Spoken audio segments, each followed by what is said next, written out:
Han Li's Wuxia Chronicles. Chapter 2832, Popular Warehouse Sky Spring City, Zero Wing's Residence. Boss, now that we've joined Zero Wing, I get the feeling that Zero Wing isn't so amazing after all, a level 121, Tier 3 summoner commented to the red-haired woman standing beside him.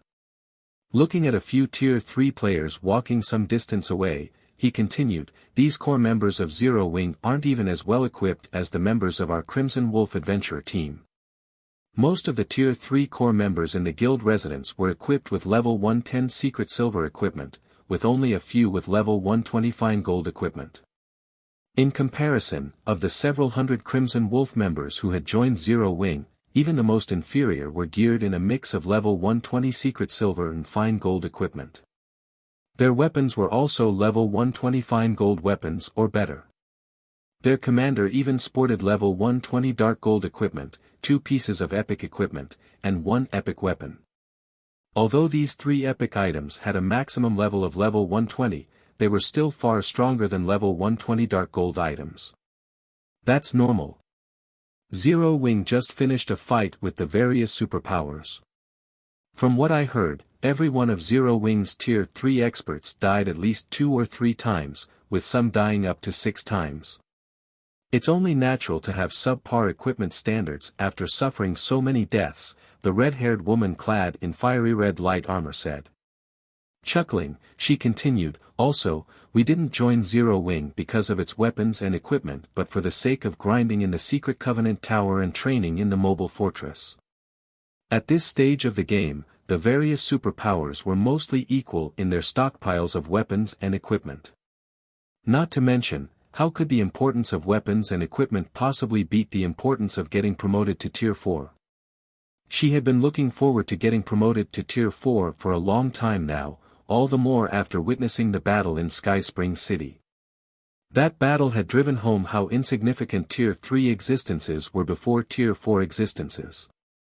Despite being one of the top-ranking peak experts in the Twin Towers Kingdom, she doubted she could last more than one hit from a Tier 4 player. However, getting promoted to Tier 4 was incredibly difficult. Even if she could find a Tier 4 legacy land, completing her promotion quest would still be a struggle with her present technical standards. Meanwhile, the quickest way she could develop her techniques to an adequate standard was by joining Zero Wing. This was also the case for everyone else in the Crimson Wolf Adventurer team. Presently, it was already public knowledge that the mobile fortress boasted incredibly dense mana. Moreover, the environment inside the fortress also enhanced one's sensitivity to mana. This would be of great help not only when practicing their skills and spells but also for understanding the operating principles of mana. Since more and more players were reaching Tier 4 in God's domain, information about the Tier 4 promotion quest had also leaked to the public. According to the leaks, a part of the quest required players to learn a Tier 4 skill or spell within a limited period. Thus, to complete this challenge, players needed to have a considerable understanding of and control over mana. Otherwise, even if one managed to find a Tier 4 legacy land, one still wouldn't reach Tier 4.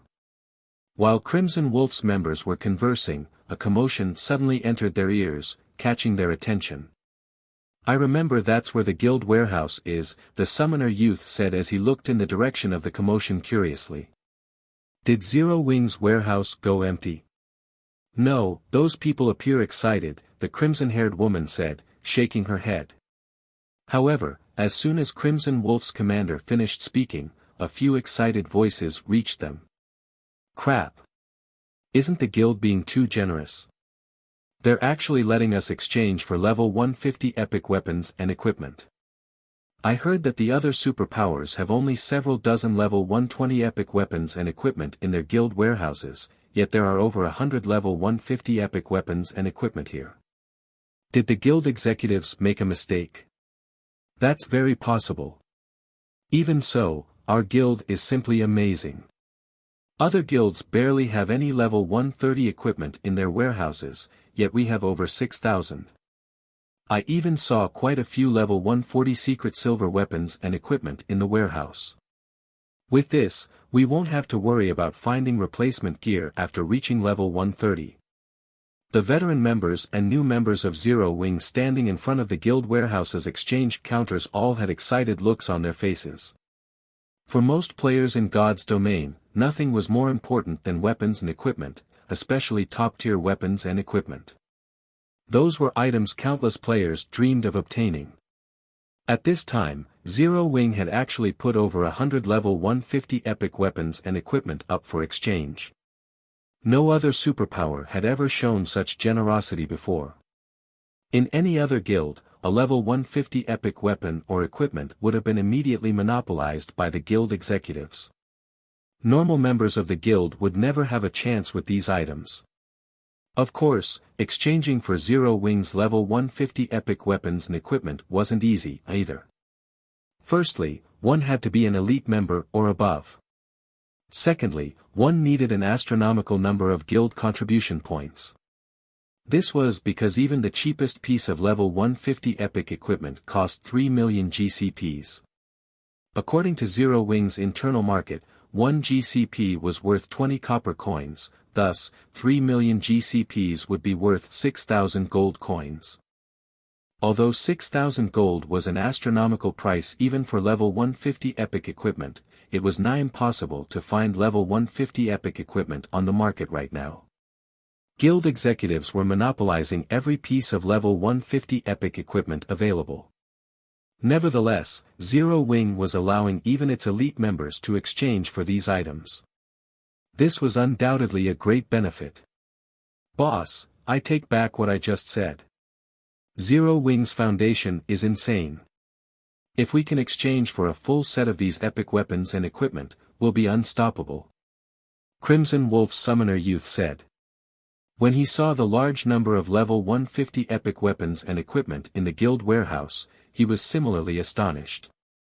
Even the eyes of Crimson Wolf's red-haired commander blazed with passion as she looked at the exchange list before her. Fire, notify everyone in the team immediately. Have everyone start accumulating as many GCPs as possible.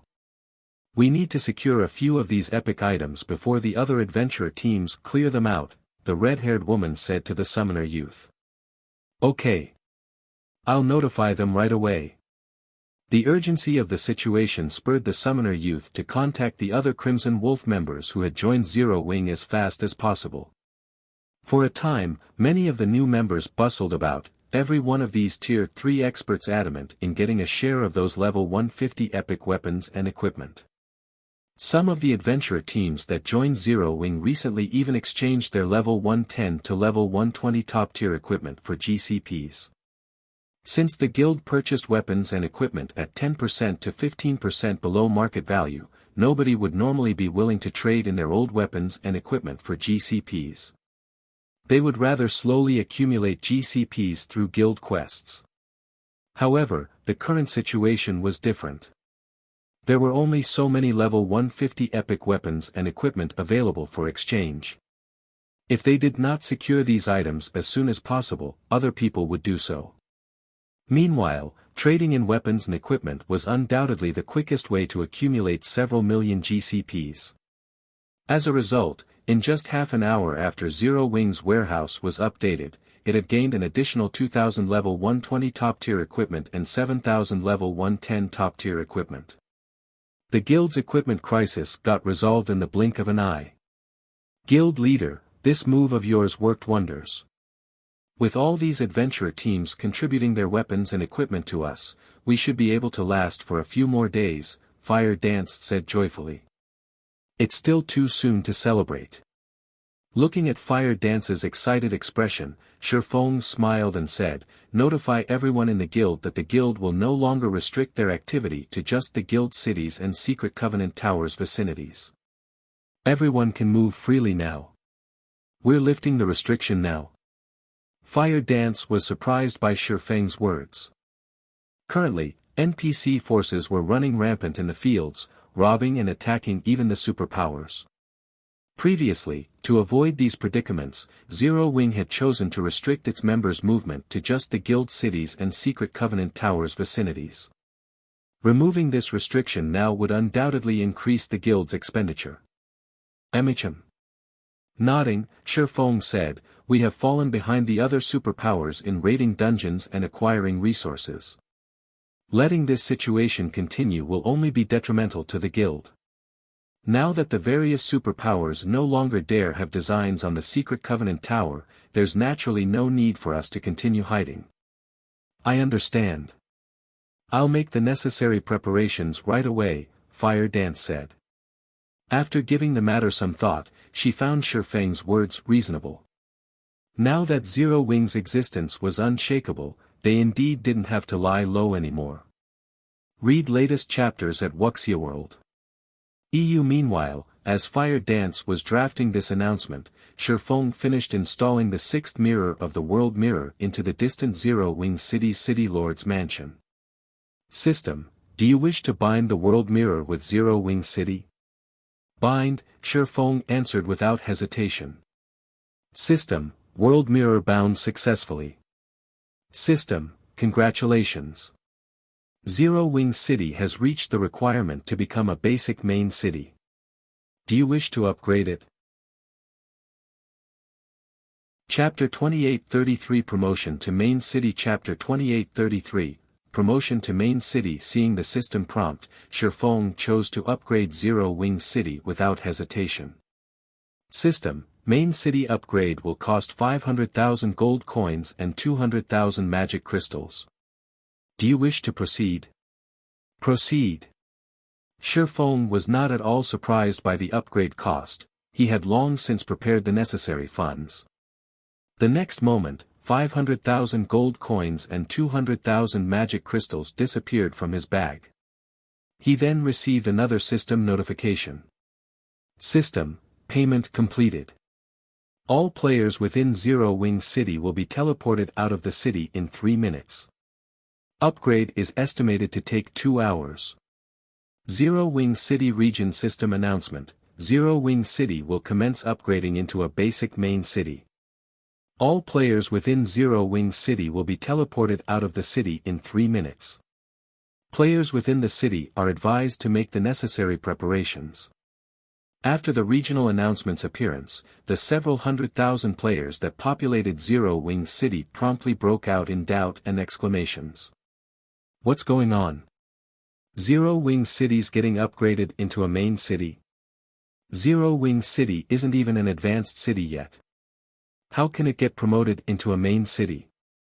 What did Zero Wing do? The independent players and guild players operating in Zero Wing City were thunderstruck by this unexpected piece of news. This was especially true for the various guild players. They felt as if the system was playing a bad joke on them.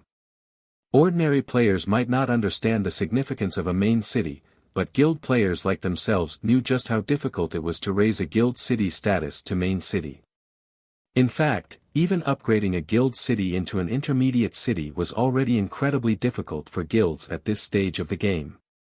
After all, guilds needed to ensure the constant development of their guild city's popularity and security standards, and fulfilling these requirements required a lot of manpower and resources. However, after Zero Wing had prohibited NPCs from entering its guild cities and increased the entrance fees the cities charged, Zero Wing City's prosperity and popularity had plummeted. At this point, let alone getting promoted into a main city, even getting promoted to an intermediate city should be impossible. Yet, the system was now telling them that Zero Wing City was already getting upgraded into a main city. This defied credence. However, no matter how much the players inside Zero Wing City refused to believe the system announcement, the system's timer continued counting down the seconds. Eventually, after 3 whole minutes elapsed, every player in the city was teleported out of the city. Only after finding themselves standing outside the city walls did everyone understand that Zero Wing City's promotion was real. This astonishing piece of news quickly reached the ears of Star Moon Kingdom's various powers, and all of these powers were inevitably shocked. In an era where most superpowers did not even possess a single intermediate guild city, Zero Wing had already secured itself a main guild city. This situation was simply unbelievable. When Liang Jing, who was working in Silverwing City, heard about Zero Wing City's promotion, she hurriedly contacted Shifeng and asked, "Guild leader, what did you do? How did Zero Wing City get promoted into a main city? Currently, even the popular Silverwing City was still a long ways from becoming an advanced city. She found it simply incredible that Zero Wing City, which was drastically inferior in terms of popularity, could become a main city ahead of Silverwing City. However, while Liang Jing was confused by this unexpected development, she couldn't help growing excited over it as well. After all, Zero Wing's present situation wasn't as rosy as everyone thought. Although the various superpowers had given up on cornering Zero Wing after the battle at the Secret Covenant Tower, they continued to suppress Zero Wing economically. Although Zero Wing indeed possessed combat power surpassing even that of the 5 great super guilds, it was still limited to passive self-defense. The guild couldn't actively wage war against the various superpowers. Not to mention, due to the war of attrition with the various superpowers, Zero Wing was now severely lacking in weapons and equipment. To make matters worse, the income Zero Wing generated from its guild cities continued to decline. After the major system update, maintenance costs for NPCs had increased. Moreover, guilds were now required to pay upkeep for buildings and magic arrays. And although there was the teleportation hall in Silverwing City, most adventurer teams dared not enter Silverwing City at all, due to the pressure from the various superpowers. At this point, if not for the huge sum of funds from Crimson Emperor and Unyielding Soul, Zero Wing would have long since gone bankrupt and crumbled. Gaining a main city now would undoubtedly solve Zero Wing's financial problems. This was because a main guild city was much more amazing than an ordinary guild city. First and foremost, a main city was much larger than an ordinary guild city. Even a basic main city could easily accommodate more than 10 million inhabitants. Secondly, there were some high-end buildings that could be constructed only in main cities. Thirdly, a main city could recruit up to 30,000 NPC soldiers. With so many NPC soldiers, the main city's security system would be much less vulnerable than ordinary guild cities. Lastly, a main city had the authority to govern a region. With this authority, a city could dispatch up to 20,000 of its soldiers to fight outside the city. In other words, the entire map the city was located in would be under the city's control.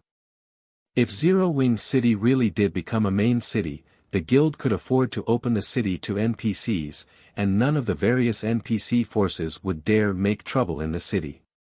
It's a secret, Shifeng replied, chuckling. However, you should get ready on your side. Once Zero Wing City's upgrade is complete, I plan to open the city to the public and construct a teleportation hall in the city that will connect it with Sky Spring City. At that time, I'll need you to manage Zero Wing City. As for Silverwing City's management, leave that to Melancholic. You're having me manage Zero Wing City? Liang Jing was confused. But isn't Melancholic working in White River City? Wouldn't it be more convenient to have her manage Zero Wing City? Shaking his head, Shifeng said, no. After Zero Wing City's upgrade, I plan to transfer it to a neutral map far away from Starmoon Kingdom. Melancholic already has her hands full with Candlelight's matters in Starmoon Kingdom. The most she can do is manage Silverwing City. It would be impossible for her to manage Zero Wing City. Not only did Melancholic Smile have to manage the Candlelight trading firm, but as an advanced master forger, she also had to work on getting promoted to Grandmaster Forger. If she had to manage a main city on top of that, she wouldn't even have time to sleep. After all, a main city had many more things that required management than an ordinary guild city.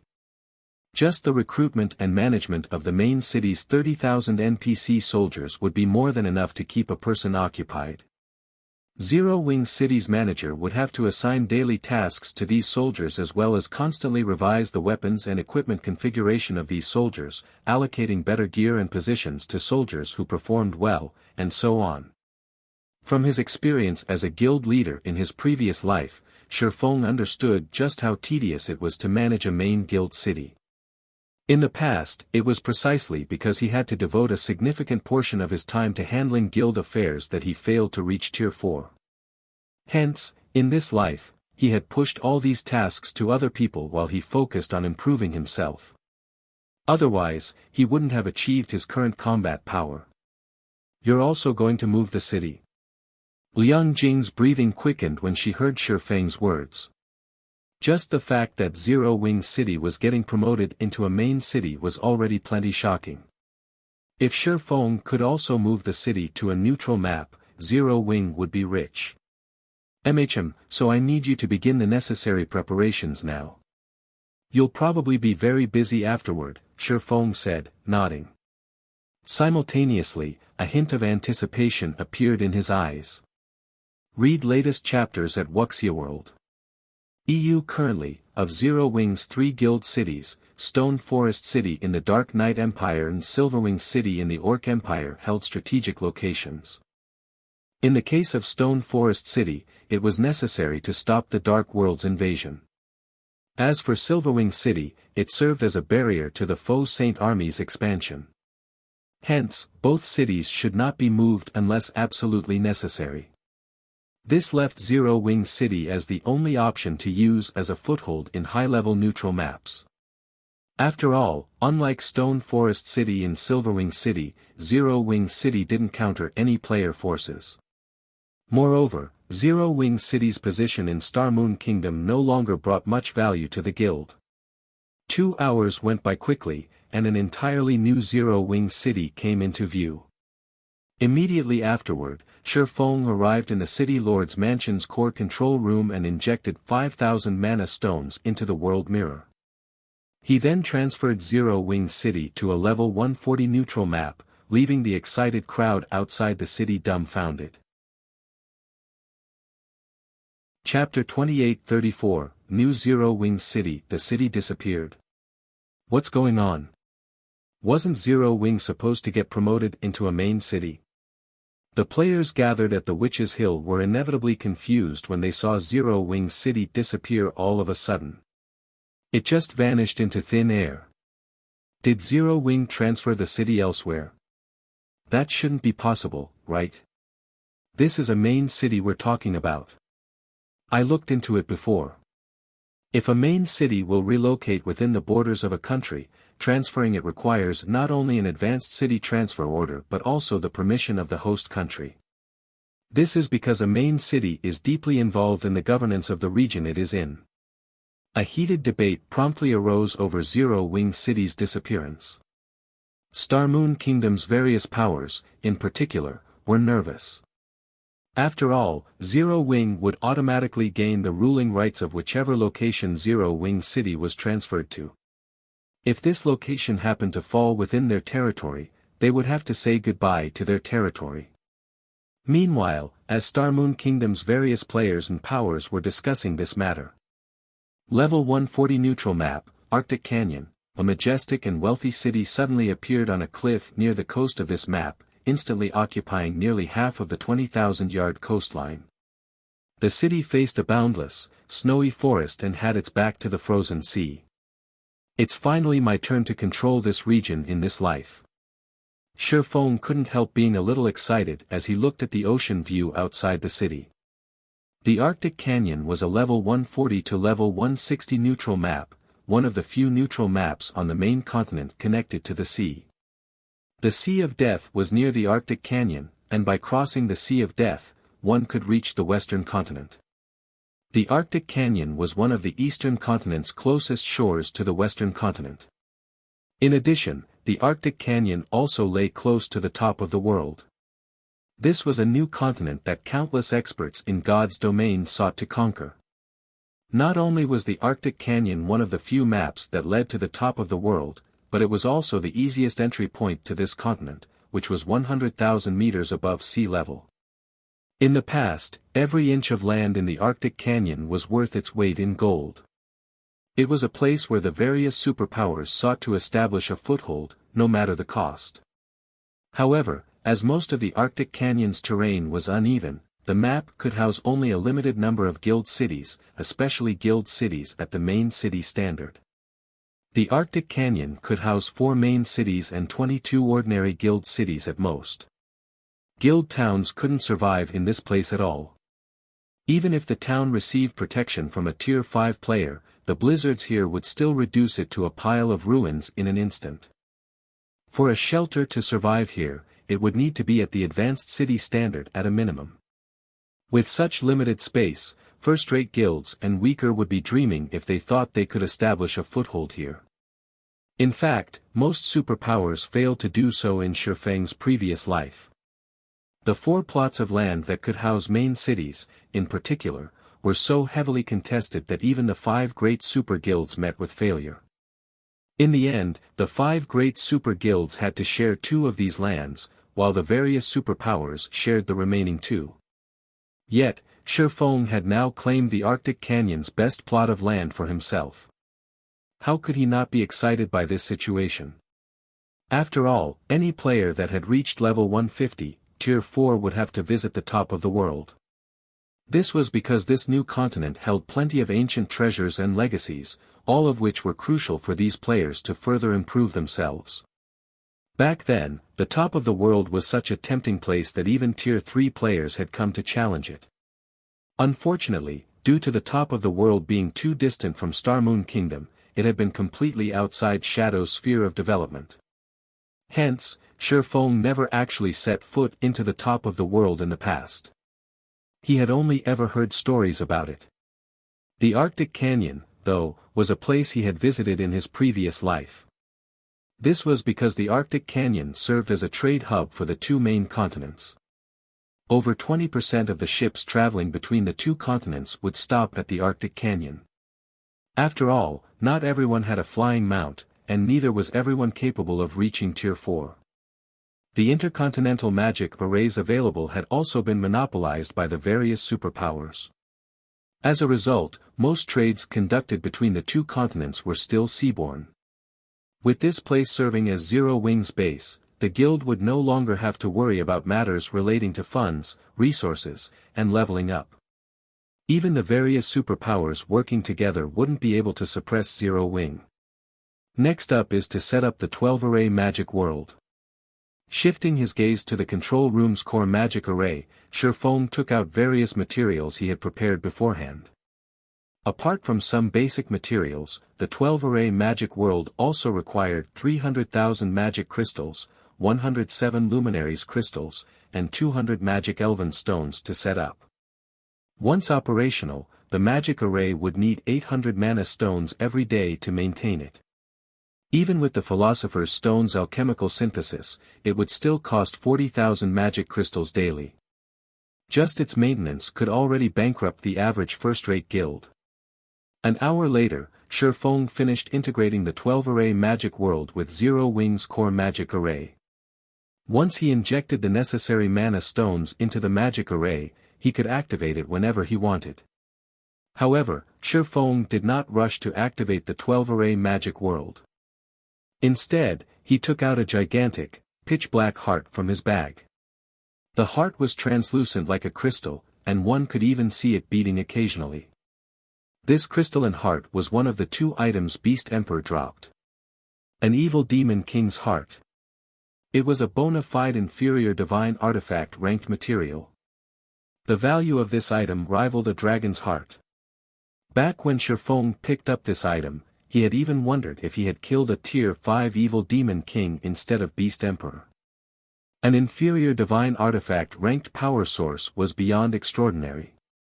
It could even elevate a basic main city into an advanced main city. Of course, the evil demon king's heart wasn't suitable to be used as a city's power source since it contained evil energy. Using it as a city's power source would contaminate the city's mana. However, the evil demon king's heart was perfect to be used as a magic barrier's core. This was because a magic barrier exhausted the energy it was supplied with to manipulate the power of the outside world. In contrast, a city's core magic array didn't consume its supplied energy to generate results but spread the energy to all parts of the city. Previously, the 12-array magic world had given Shifeng a headache since it was only a master magic array. Normally, only grandmaster magic arrays could cover a main city. Although the 12-array magic world was indeed powerful, it could cover only an entire basic city at best.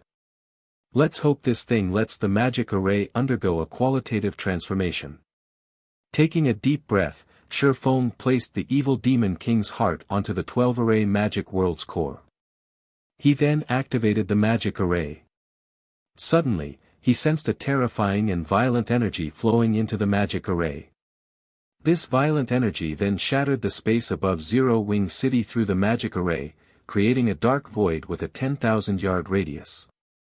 Upon the appearance of this dark void, the nearby Great Lord-ranked monsters promptly fled the covered area, none of them daring to remain there. Immediately afterward, boundless mana surged out of the dark void and cascaded over Zero Wing City like a waterfall. So, this is the power of an inferior divine artifact-ranked power source. Shifeng was dumbfounded by this situation. Read latest chapters at Wuxia World. The present Zero Wing City already had extraordinarily dense mana due to the presence of the Mana Tower and the main city-ranked core magic array. In fact, its mana was even superior to Silverwing City's. Yet, the instant the boundless mana flowing out of the dark void flooded Zero Wing City, the mana in the city had turned into mist. However, due to the 12-array magic world suppression, the misty mana actually disappeared immediately afterward, hiding within the void of this area. On the surface, it looked as if everything had reverted to its original state. In reality, though, the mana within the city had undergone a qualitative transformation. At this point, Shifeng could sense that his perception of mana had improved by at least 150% compared to before. The affinity with and perception of mana he experienced here practically rivaled what he experienced in the NPC city he visited in the ancient god's domain. Guild leader, how are things coming along on your side? At this time, Liang Jing suddenly contacted Shifeng. I'm already done selecting the first batch of players to send to Zero Wing City. These players are completely loyal to us and have fought dozens of small and large battles for us. Every one of them has reached Tier 3 and possesses great potential. I believe they can adequately handle Zero Wing City's security and suppress any NPC troublemakers in the city. I'm done here too. Chuckling, Shifeng added, however, I think it's best if you come here in person first before deciding on the exact arrangements. I've already granted you access to the city. You can teleport here through a residence now. Chapter 2835, News of Zero Wing City. Sky Spring City, Zero Wing's residence. At this time, more than 10,000 Tier 3 experts had gathered in Zero Wing's residence in Sky Spring City. Such a force was already enough to overwhelm even first-rate guilds. Moreover, this number continued to increase as time passed. This development inevitably shocked the various powers operating within Sky Spring City. What's going on with Zero Wing? Why is it gathering so many of its Tier 3 members in its residence? Is Zero Wing planning some kind of big operation? That might be possible. After the battle at the Secret Covenant Tower, Saint's Hand declared an all-out war on Zero Wing. Meanwhile, since the popular Orc Empire is Saint's Hand's home ground, other guilds have stopped visiting Silverwing City lest they offend Saint's Hand and get targeted by those faux Saint monsters. So, there's a good chance that Zero Wing is gathering its forces for a counterattack. The various powers secretly discussed Zero Wing's purpose in gathering its forces. Many of them guessed that Zero Wing wanted to make use of its current advantage to launch a big operation.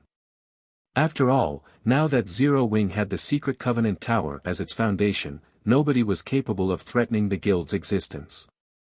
With Zero Wing's ability to produce a large number of Tier 3 players continuously, it wouldn't necessarily be impossible for the guild to confront Saint's Hand in the Orc Empire. At this time, the people in the outside world weren't the only ones confused by Zero Wing's sudden decision to gather its Tier 3 members. Even the players in Zero Wing's residence were confused by this situation. Fire, have you found out what is going on? Solitary Sword, the red-haired commander of the Crimson Wolf Adventurer team, asked curiously as she looked at the Tier 3 summoner youth hurrying toward her. It would be hard not to notice the sudden appearance of so many Tier 3 experts in the residence. This was especially true now that so many top-tier epic weapons and equipment had appeared in Zero Wing's warehouse. In less than a day, 8 of the 100-plus epic weapons and equipment in the guild warehouse had already been claimed. And this was only the beginning. As more time passed, the various adventurer teams that had recently joined Zero Wing would accumulate more and more GCPs. Then, more and more of these epic items would get taken away. Although she had already managed to exchange for an epic headgear for swordsman, she still had her eyes on an epic weapon. So long as she could obtain this weapon, her combat power would definitely undergo a qualitative transformation. If all of these many Tier 3 experts, who had suddenly appeared in the residence, were aiming at the epic weapons and equipment, the competition would intensify sharply. "Boss," I asked around. I even asked some of the adventurer teams I have friendly relations with. However, none of them know what's going on. Even the guild's core members have no clue about this situation, the summoner youth replied, shaking his head. However, I did find out why so many Tier 3 members have gathered in Sky Spring City. It seems there's an emergency summons from the guild leader's assistant. Also, the ones summoned are all veteran members of the guild. The guild specifically summoned these core members. Solitary Sword frowned at this information. If that's the case, the guild is most likely undertaking a large-scale operation. Guilds would generally award a generous amount of contribution points to members who participated in their large-scale operations. Now that Zero Wing was gathering its veteran Tier 3 members for a large-scale operation, the competition for the epic weapons and equipment would undoubtedly intensify. While Solitary Sword worried over this situation, a large group of players suddenly entered the guild residence. Not only did none of these people wear Zero Wing's emblem, but they all exuded astonishingly powerful auras. The man leading the group even had an oppressive aura that verged on the aura of Tier 4 players.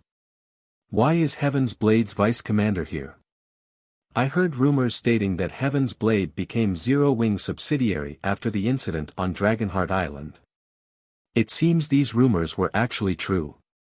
The arrival of Heaven's Blade's Tier 3 experts in Zero Wing's residence stunned the players idling around outside the residence.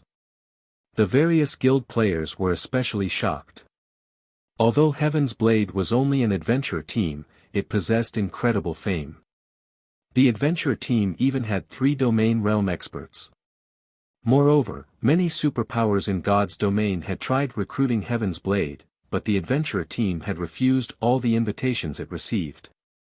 Yet, Heaven's Blade now appeared in Zero Wing's residence. Given the rumors surrounding the two organizations, Heaven's Blade's arrival was basically a declaration that the adventurer team now belonged to Zero Wing. This was absolutely bad news for the various guilds. Thus far, Zero Wing could only remain on the defensive due to a lack of manpower.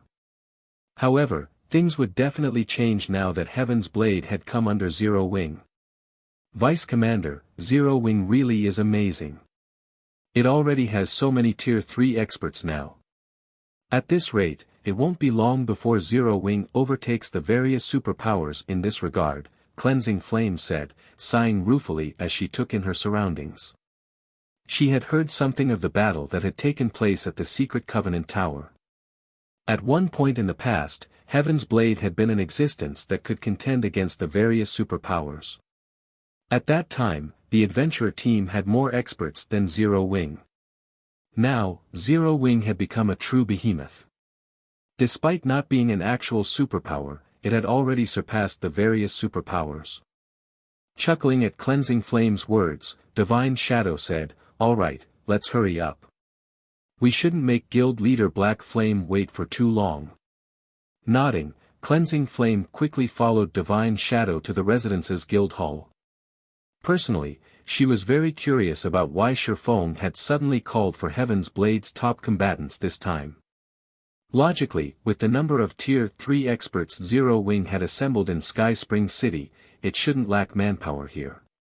In fact, the guild should be sending more manpower to Dragonheart Island instead. After all, the exploration of the World Tower's 4th underground floor wasn't an easy task. Shortly afterward, divine shadow and cleansing flame reached the top-floor meeting room of Zero Wing's residence. At this time, the executives of Zero Wing and the Azura Adventurer team had long been waiting here. The arrival of Heaven's Blades members confused these executives. However, as Zero Wing's and Azura's executives wondered why Shifeng had invited Heaven's Blades members, Shifeng and Liang Jing also entered the room. After taking his seat, Shifeng scanned the crowd before him and said, "Sorry for the long wait." At Shifeng's words, everyone in the room fell silent and looked at Shifeng with curious eyes. Liang Jing. Seeing everyone's confusion, Shifeng chuckled and said, "Brief everyone about the specifics of the situation." In response, Liang Jing stepped up to the table and opened the booklet she held. After taking a deep breath, she said, "Everyone, I believe you should know by now that Zero Wing City has been upgraded into a main city. The reason we have gathered you here today is to discuss Zero Wing City's future development." Zero Wing City's future development. Divine Shadow found Liang Jing's explanation strange. Read latest chapters at Wuxia World. EU. If today's meeting was about Zero Wing City's future development, there should be no reason for the guild to invite Heaven's Blade to attend. After all, this was Zero Wing's internal matter. It should have nothing to do with an affiliated adventurer team. That's right. Nodding, Liang Jing said, "Before this, everyone has been wondering where Zero Wing City went. Now, I can tell everyone that Zero Wing City is currently located in the Arctic Canyon, a level 140 neutral map." After saying so, Liang Jing shared the specifics regarding the Arctic Canyon through the conference table's virtual interface. These are the Arctic Canyon's details. Feel free to study them. At Liang Jing's words, everyone promptly opened the file they received and began reading up on Arctic Canyon. After a short silence, gasps sounded in the room one after another. Chapter 2836, Zero Wing's New Benefits. The information Liang Jing provided was very detailed. According to the information, the Arctic Canyon had its back to the ocean and also served as the entrance to the top of the world. These 2 points aside, just the fact that Tier 4 legacy lands spawned in the Arctic Canyon was already more than enough to drive countless Tier 3 players wild. When everyone in the room finished reading the information provided, they could already imagine the sensation Zero Wing City would cause throughout God's domain as soon as it opened to the public. It wouldn't even be strange if Zero Wing City became the most popular city in the game. At this time, let alone Zero Wing's members, even Heaven's Blade's Divine Shadow couldn't help gazing at the information before him with passionate eyes. Although the World Tower's 4th underground floor was a good place to search for Tier 4 legacy lands, it was still significantly inferior to the Arctic Canyon. This was because the fortresses on the 4th floor were far from comparable to an actual city. Unlike fortresses, cities were made as rest areas for players. Cities addressed the various needs of players, such as providing a place for trade in the form of an auction house. Fortresses did not possess such functions.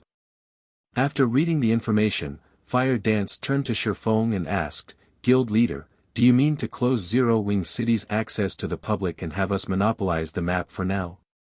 Upon hearing Fire Dance's words, everyone else looked at Shifeng curiously as well. Since today's meeting was to discuss Zero Wing City's future development, the best option would definitely be opening the city to the public right off the bat. This way, the city could rake in a fortune just from entrance fees alone. After all, with Zero Wing City's advantages, it would instantly become the most popular city in God's domain, surpassing even imperial capitals. It would become a mecca for countless Tier 3 experts. However, if Shifeng had decided to simply open Zero Wing City to the public, there would be no point in gathering them here today. He could do so on his own volition. That's right. Now that we have secured such a big advantage, we naturally have to use it to benefit ourselves. Only after we have grown stronger will we open Zero Wing City to the public, Shifeng said, nodding. It's just that operating a main city costs a lot. If it were an ordinary guild city, just the maintenance cost of 30,000 NPC soldiers could bankrupt several first-rate guilds. Moreover, he had enhanced the city with the 12-array magic world, further increasing the city's demand for magic crystals. Hence, he had no choice but to give up on his plan to limit access to the guild's several thousand core members. After all, a measly few thousand players could hardly cover the expenditure of such a main city. In that case, we might as well give access to all guild members. Of course, we will also have to charge an adequate fee since running a closed city is a losing business, Flying Shadow suggested. That won't do. Shaking his head, Blackie said, we have a lot of people joining Zero Wing recently. If the various powers successfully sneak some of their members into our guild, we'll suffer a huge loss. Everyone in the room nodded in agreement with Blackie. Currently, many guilds had already begun sneaking their members into Zero Wing just because of the benefits offered by the mobile fortress and the secret Covenant Tower. To counter this problem, Fire Dance had deliberately made core membership a requirement for entering the mobile fortress. To become a core member of Zero Wing, one would have to contribute a lot to the guild. It would take a new member 1 or 2 months to accumulate sufficient contributions.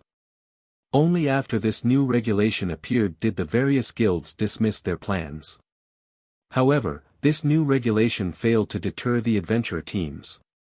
Adventurer teams still joined Zero Wing one after another, all of them with the purpose of utilizing the mobile fortress's training environment. They had joined the guild solely to exploit the guild for their own benefit.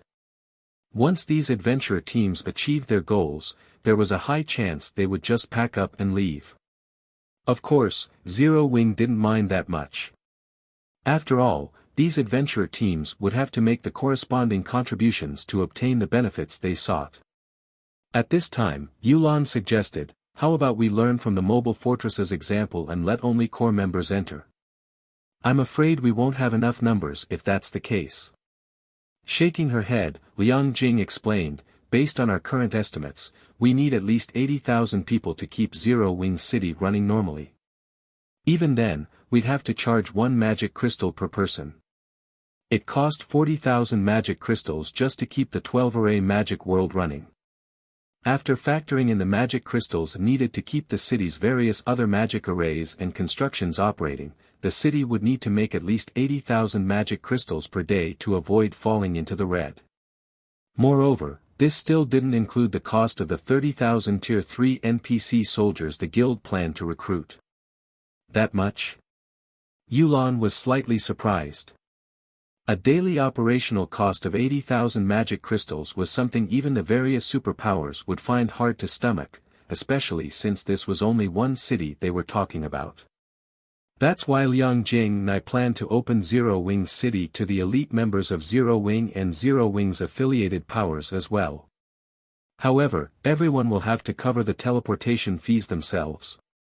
Elite members will also have to pay 3 magic crystals to enter the city, while core members will have to pay 2 magic crystals, Shifeng said. Apart from the core members we gathered this time, everyone else will be free to choose whether they want to enter the city or not. 3 magic crystals per person. This entrance fee rendered everyone present speechless. It was undoubtedly the highest ever charged in God's domain's history. If the city were open to the public, there might still be many people entering the city despite the high cost. However, if access was limited to guild members, the number of players entering the city would be minimal. After all, players had far too few sources of magic crystals. For the average player, they could obtain magic crystals only by harvesting ores, doing quests, opening treasure chests, and raiding large-scale team dungeons. It was almost impossible for them to obtain magic crystals through standard grinding. If a player was merely seeking to level up, they would be much better off heading to the secret Covenant Tower instead of the Arctic Canyon. As for those trying to find Tier 4 legacy lands, to put it bluntly, how many players in Zero Wing were actually confident of completing their Tier 4 promotion quests? Tier 4 legacy lands were necessary for the guild, not for the guild's members. If the average guild member found a Tier 4 legacy land, they would, at best, receive a reward from the guild. However, if obtaining this reward meant having to explore a level 140 neutral map and pay an entrance fee of 3 magic crystals, very few people would accept such a business proposition. After listening to Shi Feng's words, Cleansing Flame turned to Divine Shadow and asked quietly, "Vice Commander, should the two of us head to Zero Wing City and take a look first? Although we brought only core members with us this time, it would still be a considerable cost if all 2,000 of them enter the city. It would be a lie to say that they weren't tempted by the prospect of finding Tier 4 legacy lands." However, Heaven's Blade had already suffered a major loss due to its previous disbandment. Apart from some fixed assets, Heaven's Blade didn't have much resources left, and just maintaining the adventurer team's daily operation was a struggle. If they splurged their precious magic crystals now, they would be putting the cart before the horse. After all, magic crystals were different from ancient coins and standard coins. While purchasing magic crystals in small quantities was possible, purchasing them in bulk was absolutely impossible. At this stage of the game, due to the high demand for magic crystals, even the 5 great super guilds had begun publicly purchasing magic crystals.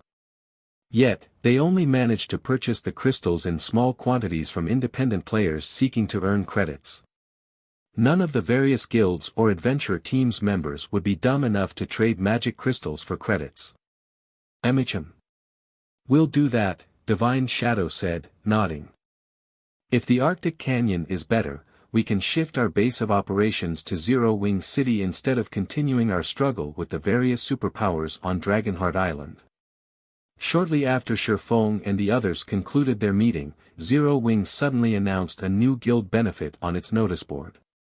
The announcement included information on Zero Wing City's current location and the qualifications and cost of entering the city.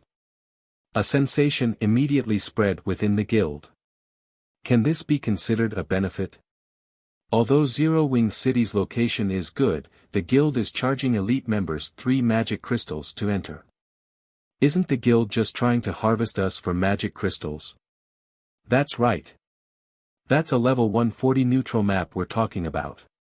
Our average level is only level 122. Even Tier 3 players will have difficulty killing the monsters in the Arctic Canyon.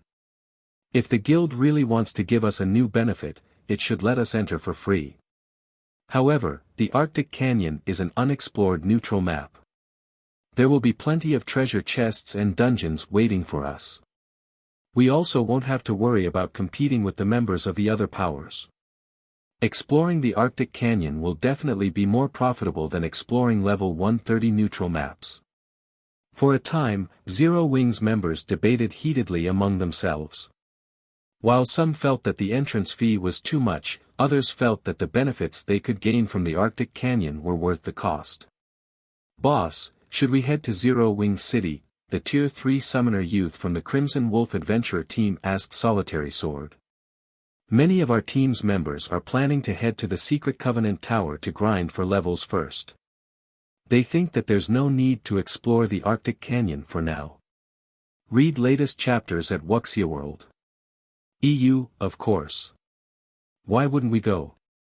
Solitary Sword said with a faint smile. "I've always been thinking of finding a Tier 4 legacy land. Now that there's an opportunity before me, why wouldn't I take it? Besides, I'm curious to see what the guild's main city looks like. It's just 3 magic crystals. It's not like we're going to be operating out of Zero Wing City." Subsequently, Solitary Sword went to Sky Spring City's teleportation hall together with several dozen of her Tier 3 companions. At this time, hardly any players could be seen teleporting from Sky Spring City to Zero Wing City. The majority of Zero Wing's elite members didn't have much of a desire to visit Zero Wing City. Compared to spending 3 magic crystals to go sightseeing in Zero Wing City, they would rather spend 1 magic crystal to enter the Secret Covenant Tower and grind for levels. Shortly afterward, the teleportation hall's teleportation array leading to Zero Wing City flashed. The several hundred members standing on the teleportation array then disappeared and reappeared in the distant Zero Wing City's teleportation hall in the blink of an eye. Chapter 2837, Holy Land Zero Wing City, teleportation hall, accompanied by a bright flash. Several hundred players suddenly appeared on one of the teleportation arrays in the teleportation hall. With the arrival of these players, the teleportation array, which was the size of a basketball court, instantly became overcrowded. However, despite this uncomfortable situation, none of the people present raised a fuss. On the contrary, they all stood blankly on the spot as if petrified. How is this possible? How can the mana here feel so dense? Cleansing Flame, who stood among the crowd, was shocked and confused when she sensed the mana surrounding her. The ambient mana clearly wasn't a mist, yet she felt as if she had sunk into a lake the instant she arrived. This was the first time she found mana heavy. Even mana that had taken on a mist form could not compare to the density of the mana she was experiencing. The two were worlds apart from each other. After thoroughly experiencing the calm and empty feeling brought about by the surrounding mana, the astonished Cleansing Flame muttered, "Training in this magical environment will probably yield double the results compared to training in other guild cities." Although there were many items in God's domain that could help players clear up their minds and invigorate their thoughts, the effects of these items paled significantly when compared to the effects of Zero Wing City's mana.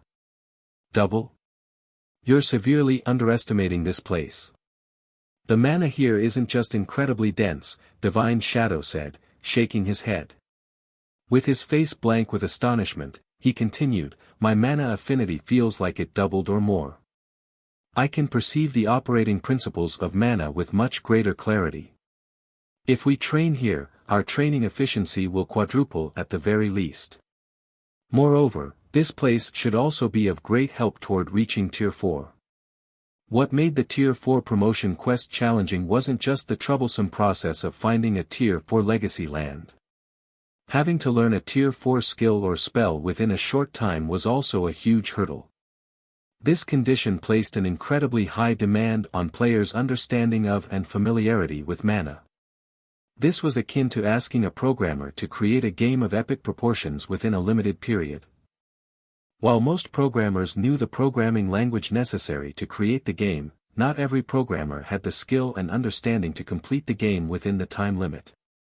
Hence, apart from a small number of geniuses gifted in this regard, everyone else would face great difficulty completing this condition.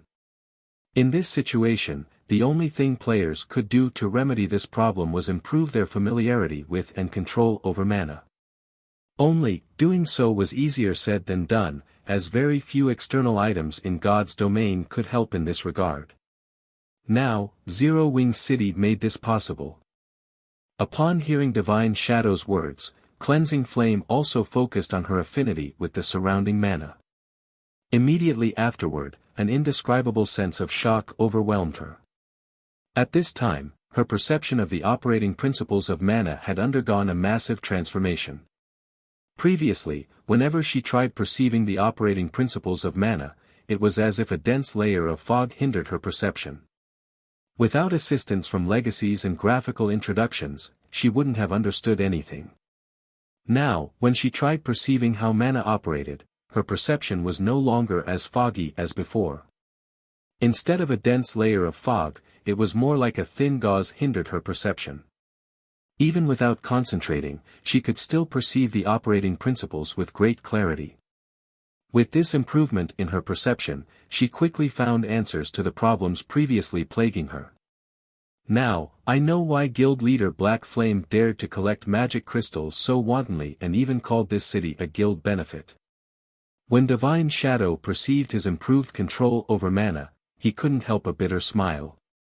With the mana density here, he doesn't need to worry about nobody visiting the city at all. In fact, countless Tier 3 experts will probably want to enter the city. The special nature of Zero Wing City's mana simply couldn't be found in any other guild city in God's domain. This was especially true for the improved perception of the operating principles of mana. This effect could hardly be found anywhere in the continent. It also wasn't something that training could offset. At this time, Divine Shadow wasn't the only person with such thoughts. The other people standing on the teleportation array shared his outlook. Amazing. This is simply amazing. If I can stay here long term, aside from improving my combat standards, I can probably rapidly unlock my mana body to 100% completion rate, too, the Tier 3 summoner youth from Crimson Wolf exclaimed. Although he had already reached Tier 3 for some time now, he was still far from fully unlocking his mana body's potential. Meanwhile, the difference between fully unlocked and partially unlocked mana bodies was significant. Previously, he was already at the brink of despair over fully unlocking his mana body. However, he saw hope again after arriving in Zero Wing City. Moreover, he felt that his odds of success were excellent. So, this is why Zero Wing isn't afraid of making enemies of the various superpowers. With this city, Zero Wing will have to mess up very badly to fail in its development, Solitary Sword said. She, too, felt incredibly excited when she realized Zero Wing City's benefits.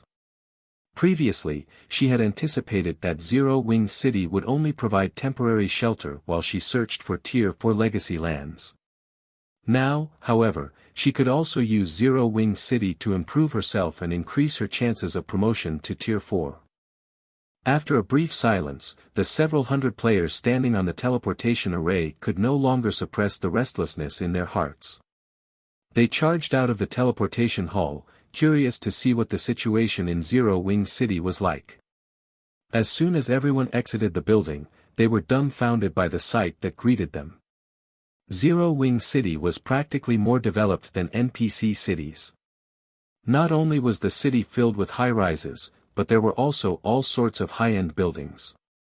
Most importantly, this city had a battle arena.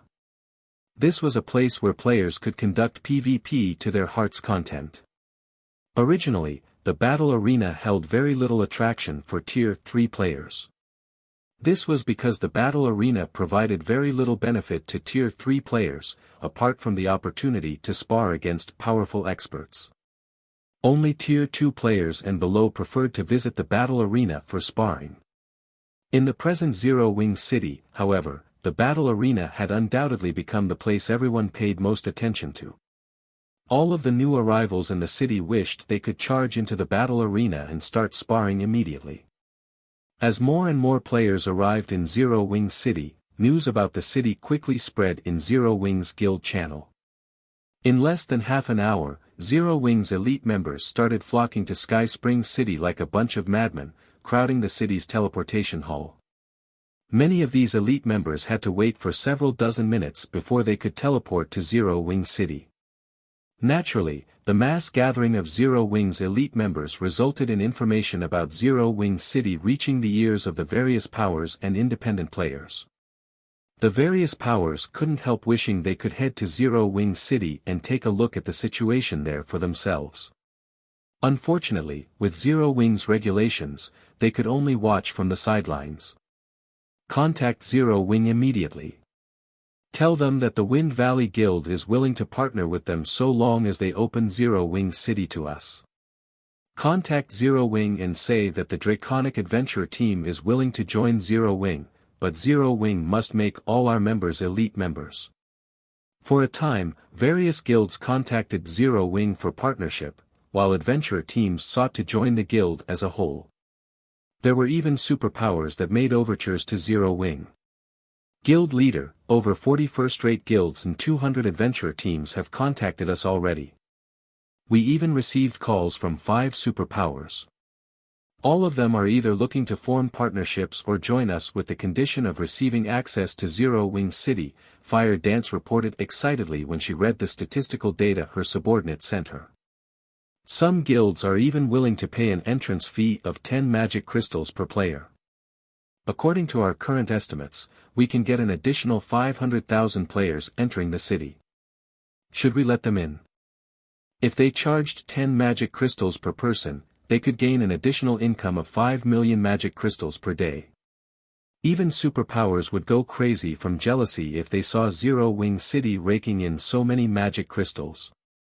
After all, the average superpower would have a stockpile of only several million magic crystals at this stage of the game, while Zero Wing City could earn that amount every day.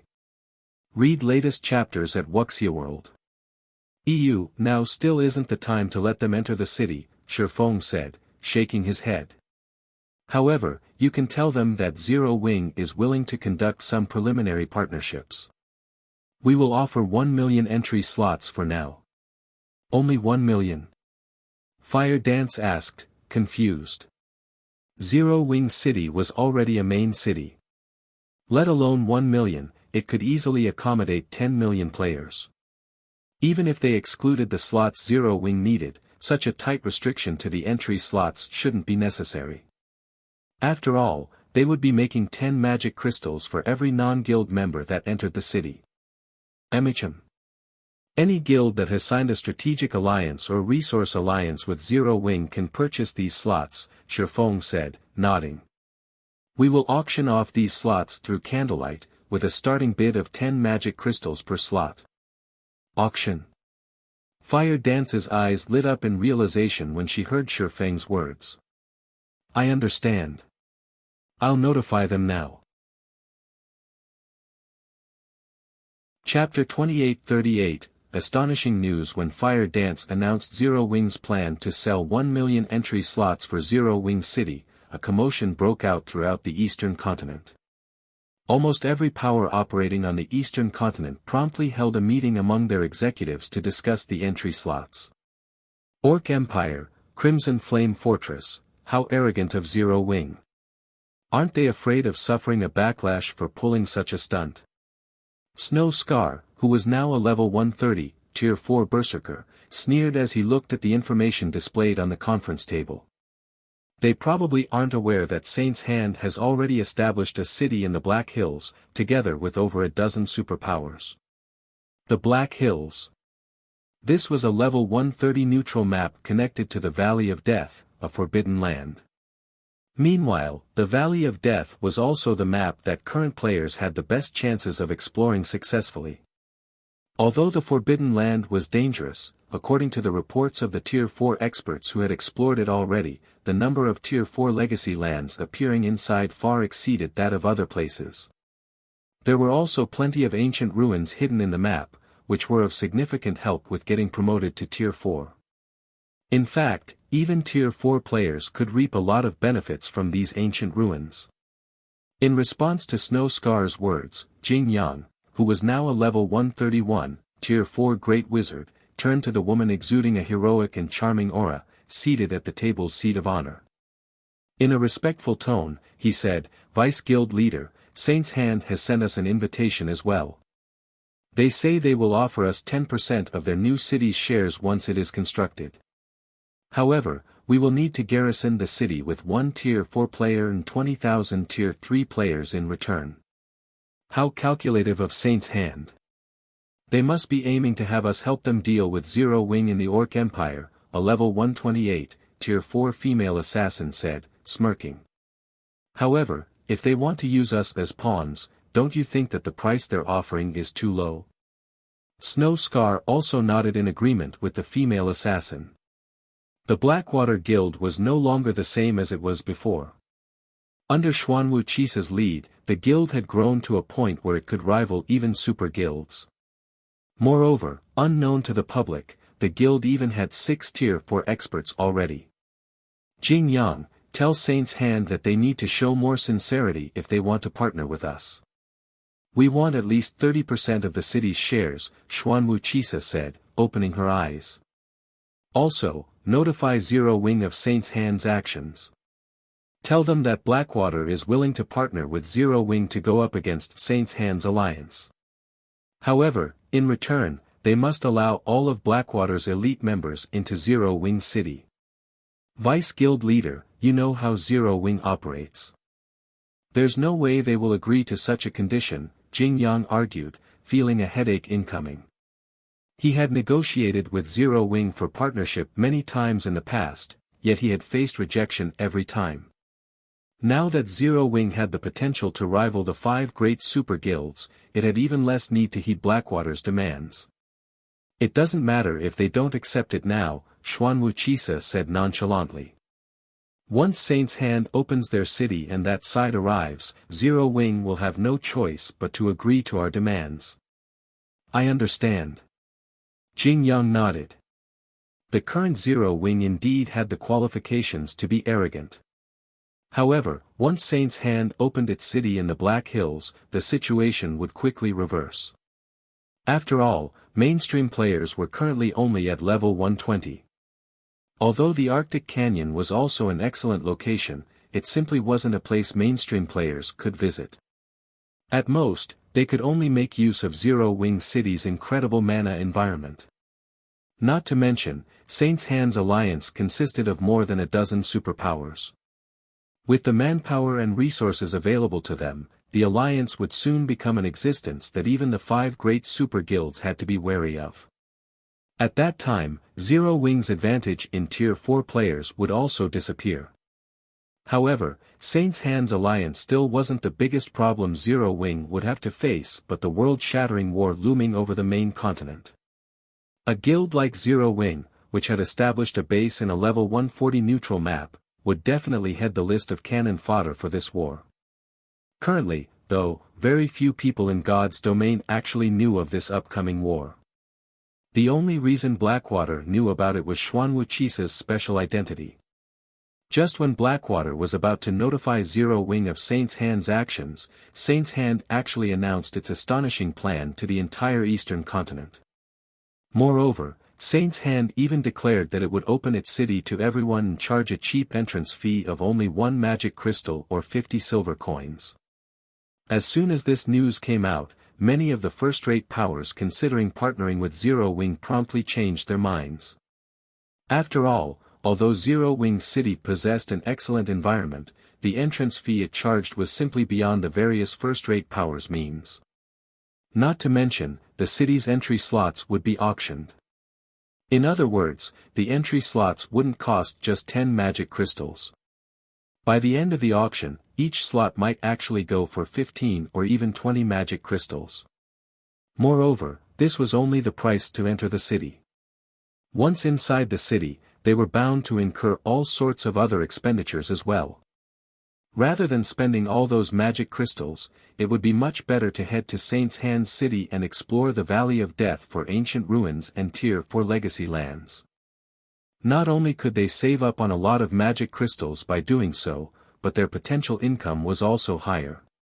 Sky Spring City, Zero Wing's residence, guild leader, 90% of the first-rate powers seeking to partner with us and 80% of the adventure teams seeking to join us changed their minds after Saint's Hand's announcement, Fire Dance said, a hint of disbelief in her eyes as she read the report she just received. There won't be any competition for the entry slots. In fact, the 1 million slots we're offering exceed the remaining guild's demand. It doesn't matter. Let Saint's Hand do whatever it wants. Our plan will remain the same. We will still sell 1 million entry slots during the auction, Shifeng said, chuckling as he looked at the statistical report. When the time comes, just sell as many slots as possible. To begin with, we're not doing this to earn magic crystals. We're just trying to keep Zero Wing City operational. You might be right, but if we have enough magic crystals, we could construct another mobile fortress, right? Fire Dance said regretfully. The magic crystals Zero Wing earned from its members visiting Zero Wing City were already more than enough to keep the city functioning normally. The only problems remaining were the recruitment and maintenance of the city's NPC soldiers. However, resolving these issues wasn't a big deal for the present Zero Wing. This was because many guild members were willing to develop themselves in Zero Wing City. There were also more than 20,000 Tier 3 experts from Heaven's Blade and Azura. In total, Zero Wing City already had an astonishing 50,000 Tier 3 players operating in it. At this point, all they needed to do was wait until the guild accumulated enough Tier 3 members to ensure Zero Wing City's security. Once the city's security was no longer a concern, they could open up the city to NPCs and begin recruiting NPC soldiers in large numbers. However, the mobile fortress's power had made a deep impression on Fire Dance. She believed it would be wonderful if Zero Wing could gain another mobile fortress. Let's not talk about getting another mobile fortress, Shifeng said, chuckling. What we can do is further increase the number of Tier 4 players we have to improve the guild's strength. Read latest chapters at Wuxia World. EU, further increase. Fire Dance parroted, confused by Shifeng's words. Is that even doable? Producing Tier 4 players was easier said than done. Finding Tier 4 legacy lands was one thing, mastering a Tier 4 skill or spell within the allotted time was another thing altogether. The Help Zero Wing City's environment provided for this aspect could already be regarded as the best available in God's domain.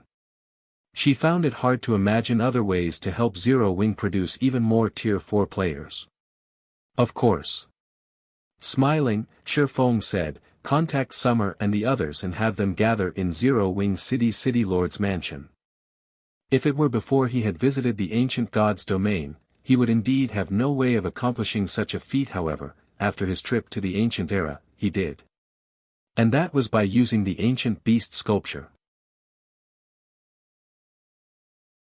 Chapter 2839, Statues Astonishing Function Zero Wing City, City Lord's Mansion, Alluring Summer, Shadow Sword, Turtledove, Cola, Yulan, Blackie, Flying Shadow, Silent Blade, Stubborn Bone, Yi Wumian, Rampant Blade, Su Qianlu, Minor Wind, and Graceful Moon gathered in the second underground floor of the City Lord's mansion after receiving Fire Dance's summons.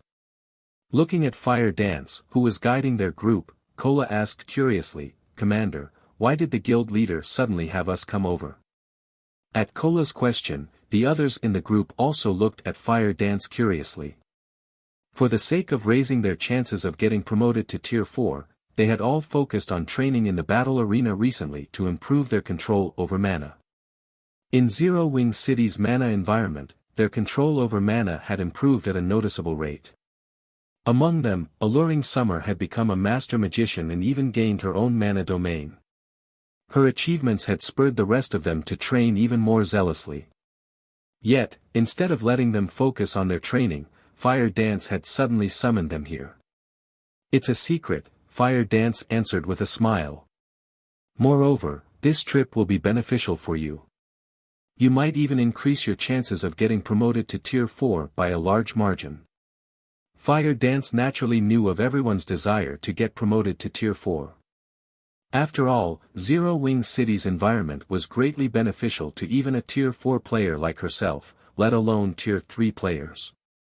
Moreover, in the current god's domain, Tier 3 players couldn't make any waves at all. Only by reaching Tier 4 would a player have an impact on the big picture. "Are you trying to trick us, Commander? We already have Zero Wing City's environment to help us. Is there really another way to increase our chances of promotion further?" Shadow Sword asked skeptically. However, he couldn't help growing a little eager and excited at Fire Dance's answer. He understood very clearly that with his current standards, it would be incredibly difficult for him to get promoted to Tier 4, even with the support of Zero Wing City's excellent environment. It would most likely take him several attempts before he could get promoted. And worse, players who failed their Tier 4 promotion quest had to wait for a long period before they could re-challenge their promotion quest. Even if he could find another Tier 4 legacy land quickly, he would still have to wait up to a month. If he suffered consecutive failures, it could very well take him up to half a year or possibly more to reach Tier 4. If he were to hover at Tier 3 for half a year, he simply couldn't imagine how far he would fall behind the current Tier 4 players. After all, there were still many places in God's domain that only Tier 4 players and above could set foot in. Meanwhile, the opportunities, legacies, and items available in these forbidden lands were far superior to what other maps provided. That was what the guild leader said, Fire Dance said, nodding. Otherwise, he wouldn't have interrupted your training spree and called you here. After saying so, Fire Dance stopped before a stone door sealed by a magic array. Standing guard beside this stone door were 4 level 140, Tier 3 fine gold guards. Even if a Tier 4 player came here, they shouldn't think of getting past these NPCs quickly.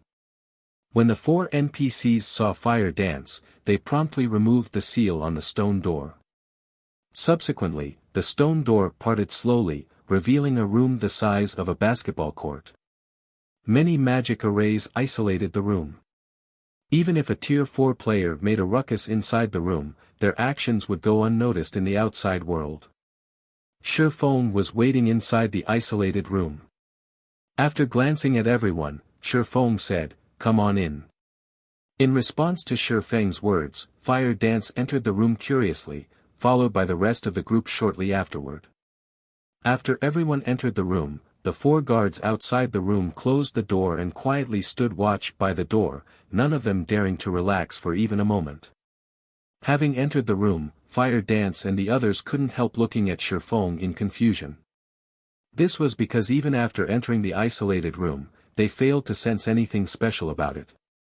In fact, the mana density inside the room even seemed slightly lower compared to outside.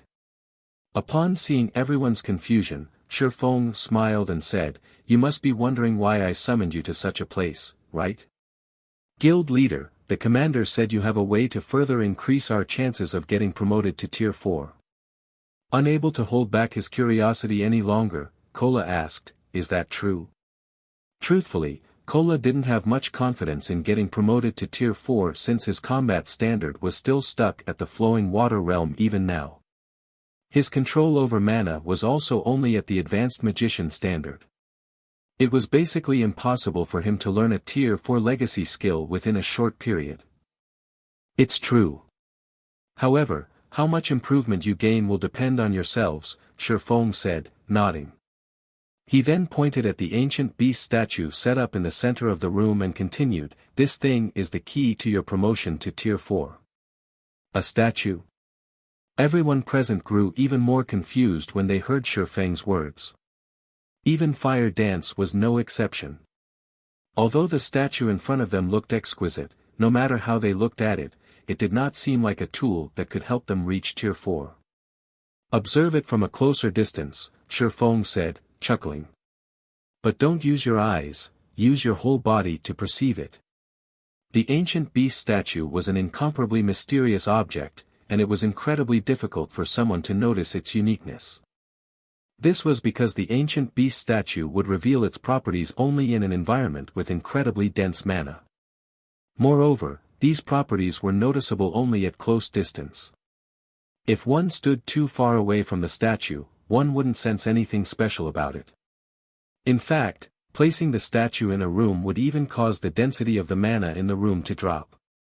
In the past, some players had even treated the ancient beast statues as junk and sold them cheap. At Shi Feng's advice, Kola and the others approached the statue. And when everyone got within 10 yards of the ancient beast statue, their expressions promptly changed. How is this possible? The operating principles of mana have become much clearer. There's at least a 50% improvement. As a Tier 4 player, Fire Dance was the quickest to notice the changes the ancient beast statue brought about, and she couldn't help gaping at the statue in disbelief. Assuming that she could view the operating principles of mana at only 10% clarity under normal circumstances, then in Zero Wing City's environment, she could view the operating principles at 20% clarity. However, standing beside the ancient beast statue, she could view the operating principles at 30% clarity. Kola and the others did not achieve as good a result as Fire Dance since they were still at Tier 3, however, they still managed to achieve a clarity of at least 20%.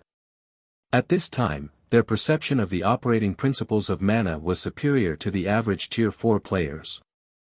Now, they were basically viewing the world around them from a higher perspective than even Tier 4 players. As Tier 3 players, the benefits they could gain from such an experience were immeasurable. If this situation leaked to the public, the various powers of God's domain would most likely go crazy. Fire Dance finally understood why Shi Feng had instructed her to be extremely careful when coming to this place and even limiting the people she could invite to only the guild's core executives. The next moment, the isolated room fell indescribably quiet. This was because Kola, Alluring Summer, and everyone else had wholeheartedly thrown themselves into their enhanced perception with no intention of exiting this immersion. Shi Feng did not find this situation surprising, either.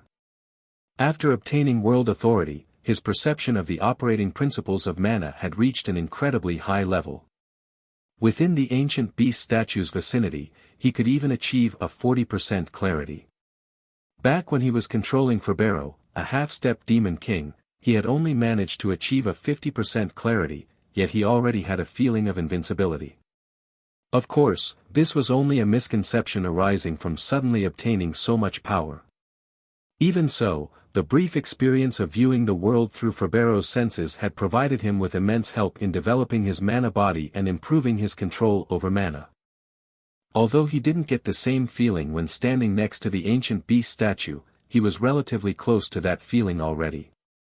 And while subject to this sensation, even he couldn't help wishing he could disregard all his duties and focus solely on researching the operating principles of mana, so what more Kola and the others. Shortly after Fire Dance immersed herself in her enhanced perception, the mana around her body began rampaging. It was evident that she was trying to break through her mana body's 100% threshold. Shifeng was slightly surprised to see this. He then took out a colorful crystal from his bag and handed it to Fire Dance, saying, "Don't rush to break through yet.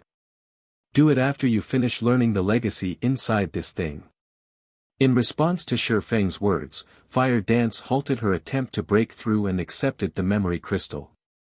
However, after checking the memory crystal, she was stunned. She never thought that Shifeng would actually possess such a precious legacy. Moreover, the legacy recorded in the memory crystal even contained information on how to reconstruct one's mana body. For Tier 4 players like herself, this information was priceless. Guild leader, this is a Sword Saint's legacy.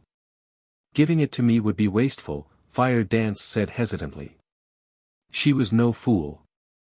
Anyone who had gotten promoted to Tier 4 would know what was most important to a Tier 4 player, achieving a breakthrough in one's mana body and reconstructing it. This was the basis of getting promoted to Tier 5. However, Shifeng simply chuckled and said, "Relax. This is a complete legacy crystal. It can be used up to 9 times. Every person will get the best result from the crystal only on their first use. Using it more than once would be a waste. Now that you are one of Zero Wing's key combatants, it will be of great help to the guild if you can further improve yourself." Teresa had given him a complete Tier 5 legacy crystal that could be used 9 times. And although it was a Sword Saint's legacy, as the swordsman and assassin classes were both physical classes, an assassin could still gain significant help from the legacy. Read latest chapters at Wuxia World. EU. If Fire Dance could elevate her mana body's potential to 105% due to this legacy crystal, it would be of significant help to the present Zero Wing. Since Shifeng wasn't accepting any argument, Fire Dance eventually gritted her teeth and activated the memory crystal. After all, what Shifeng said was true. There were significant differences even between Tier 4 players. Take Violet Cloud, for example. Because she had long since broken through her mana body's 100% threshold, her combat power had surpassed Fire Dance's by a large margin as soon as she reached Tier 4. If Fire Dance could break through the 100% threshold now, she would be able to hold her ground even against monstrously strong Tier 4 experts. Immediately, the colorful crystal in Fire Dance's hand released several streaks of light that flowed straight into her eyes. Simultaneously, a large amount of information was transmitted directly into her brain. Chapter 2840, Consecutive Breakthroughs. As information from the Sword Saint's legacy flooded Fire Dance's mind, the mana she exuded strengthened and weakened in intervals. It was evident that she had received a lot of inspiration from the legacy. Both her control over mana and understanding of mana rose at a visible rate. Seeing this development, Shifeng couldn't help growing envious. Truthfully, he had constantly been thinking of using the Sword Saint's legacy himself ever since he received it. However, he also understood that he wouldn't benefit much from it. This was because the current bottleneck he faced wasn't related to mana but his concentration. To raise the strength of his mana body to a whole new level, he needed to raise his concentration to a point where he could control his mana body with a threefold manipulation method. Hence, using the Sword Saint's legacy now would simply be a waste. I should start training and adapting to a threefold manipulation method as well. Shifeng smiled involuntarily when he saw everyone in the room improving rapidly. Then, he sat down and began his own training. Back when he was in the ancient god's domain, his concentration standard had only been at the Tier 4 intermediate standard. Among Tier 4 existences, that wasn't anything to brag about. However, merging with the Tier 4 Hellfire had thoroughly tempered his concentration. He now estimated that his concentration was at the Tier 4 peak standard already. He should be only one step away from reaching the Tier 5 standard and achieving world creation. Of course, just elevating his concentration standard to Tier 5 wouldn't be enough to achieve world creation. He would still need to become a Grandmaster Magician first. This was also the main reason many players and NPCs couldn't achieve world creation even after reaching Tier 5. After all, becoming a Grandmaster Magician was incredibly challenging. Generally, most people capable of becoming a Grandmaster Magician were lifestyle Grandmasters. Yet, most of these lifestyle Grandmasters were unsuited for combat and were incapable of reaching Tier 5, only reaching Tier 4 at best. This situation was especially obvious among players. In the past, over 70% of experts that had achieved world creation were lifestyle Grandmasters stuck at Tier 4, and many experts who had risen to Tier 5 couldn't help envying those players. After all, the disparity in combat power between individuals with and without world creation was like the difference between heaven and earth. Even at Tier 5, world creation could still influence a battle. Following which, time passed swiftly. In the blink of an eye, half a day had gone by already. Amid Shifeng's repeated attempts at executing a threefold manipulation method, the mana fire dance exuded suddenly skyrocketed in intensity. Her rapid transformation even kicked up a mana storm, the phenomenon startling everyone in the room. What's going on with Biss's fire? The mana she's exuding is so powerful. Flying Shadow exclaimed. He was thunderstruck when he saw the white mist wreathing fire dance's body. She should have broken through her mana body's limits, Turtledove said enviously. No, this shouldn't be just a simple breakthrough, Alluring Summer said, shaking her head. I've broken through the 100% threshold as well, yet compared to fire dance right now, the phenomenon my breakthrough created was much weaker. Even if she achieved her breakthrough at Tier 4, the reaction shouldn't be so exaggerated. Alluring Summer had much greater authority when talking about breaking through the mana body's limits since she had unlocked her mana body to 102% potential already. Back when Alluring Summer broke through, her mana body had indeed undergone a qualitative transformation and provoked a powerful reaction in her surroundings. However, that reaction was much more subdued than fire dance's. At this time, the mana surrounding fire dance was already almost liquid. Even if Alluring Summer factored in the special environment of this room and the fact that fire dance was at Tier 4, a breakthrough in the mana body's limits still shouldn't generate such a powerful reaction. Several more minutes later, fire dance finally stabilized her mana, and an excited expression immediately appeared on her face. Guild leader, I succeeded. Fire dance said as she looked at Shifeng excitedly. My mana body is currently at a 107% completion rate. If you give me a little more time, I can even reach 110%. She had heard plenty regarding the mana body from Shifeng. According to him, after breaking through the 100% threshold, the mana body would see further qualitative transformations at the 105% and 110% thresholds. Although she had yet to reach a 110% completion rate, with the information the Sword Saint's legacy provided and the Ancient Beast statue's effect, she was now confident of reaching that threshold. At that time, her combat power would definitely surpass Violet Cloud's. After all, Violet Cloud's mana body was only at a 108% completion rate right now. You reached 107% on the first breakthrough. Shifeng was shocked. Normally, a player couldn't reach or exceed 105% on their first breakthrough. Even Violet Cloud was no exception. After all, players would need to overhaul the method they used to manipulate their mana body to reach this threshold. Nevertheless, Fire Dance had skated through this process. The improvement she achieved was beyond remarkable. That sword saint had a very thorough understanding of the mana body. His explanations were also simple to understand. It's a pity that I'm not a swordsman myself. Otherwise, I would have improved even more, Fire Dance said regretfully. If this legacy is given to Shadow Sword and the others, they should have a very easy time breaking through the 110% threshold. If you used it, you would probably achieve even more astonishing results, Guild Leader. The legacy actually has such great effects. Shifeng couldn't help feeling tempted by Fire Dance's words. However, he still suppressed his agitated heart in the end and said calmly, I'll pass for now. However, we can let Shadow Sword and the other swordsmen use the legacy once they reach Tier 4. Anyone with a physical class can also use it if they manage to break through the 100% threshold. Shifeng was indeed very tempted to use the Sword Saint's legacy and go beyond his mana body's present 110% completion rate. He might even be lucky enough to reach a 115% completion rate. If that happened, he would have full confidence in completing the Divine Dragon's trial. However, his current priorities were developing his concentration standard and improving his understanding of magic arrays. So long as he succeeded in doing so, combined with the Sword Saint's legacy, he could develop his mana body beyond even a 115% completion rate.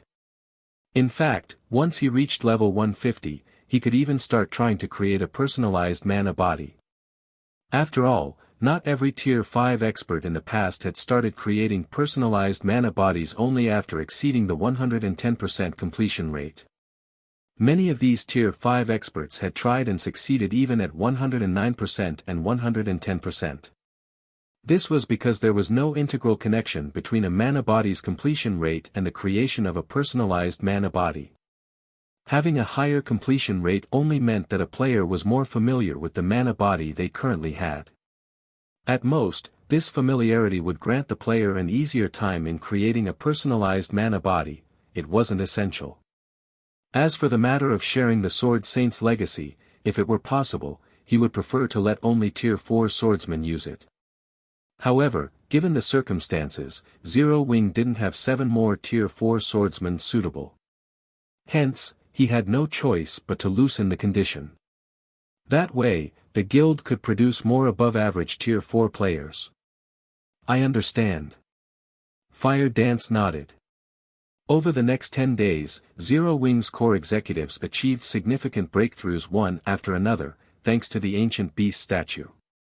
In addition, as the guild had discovered quite a number of Tier 4 legacy lands in the Arctic Canyon, everyone began challenging their Tier 4 promotion quests.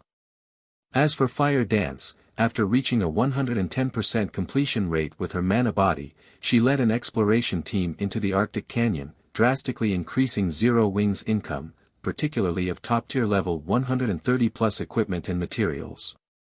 The amount of equipment and materials Zero Wing was currently raking in surpassed even that of ordinary superpowers.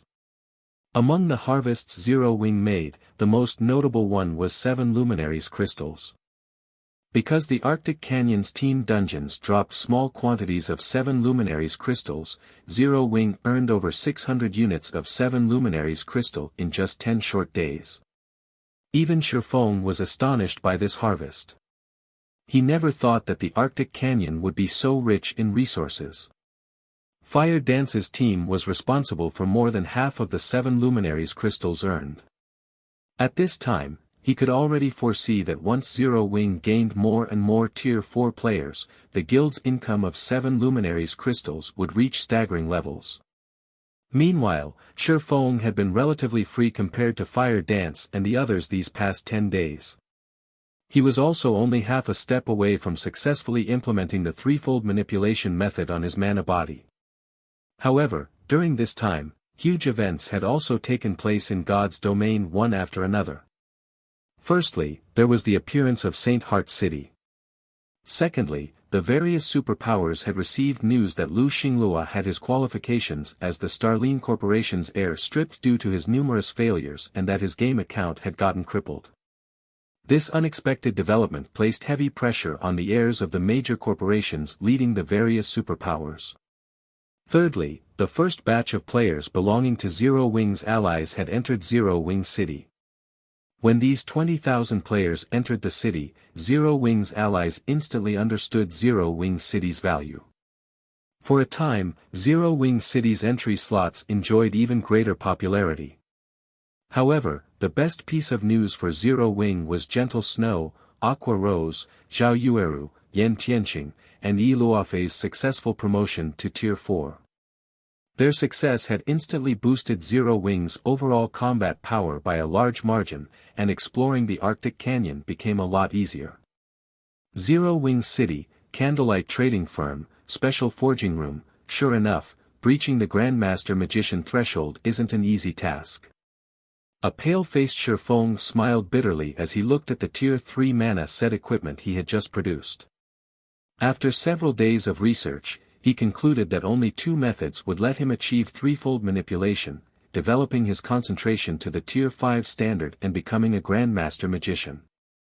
For the time being, developing his concentration to the Tier 5 standard was nigh impossible since it required fortuitous encounters and undergoing tempering.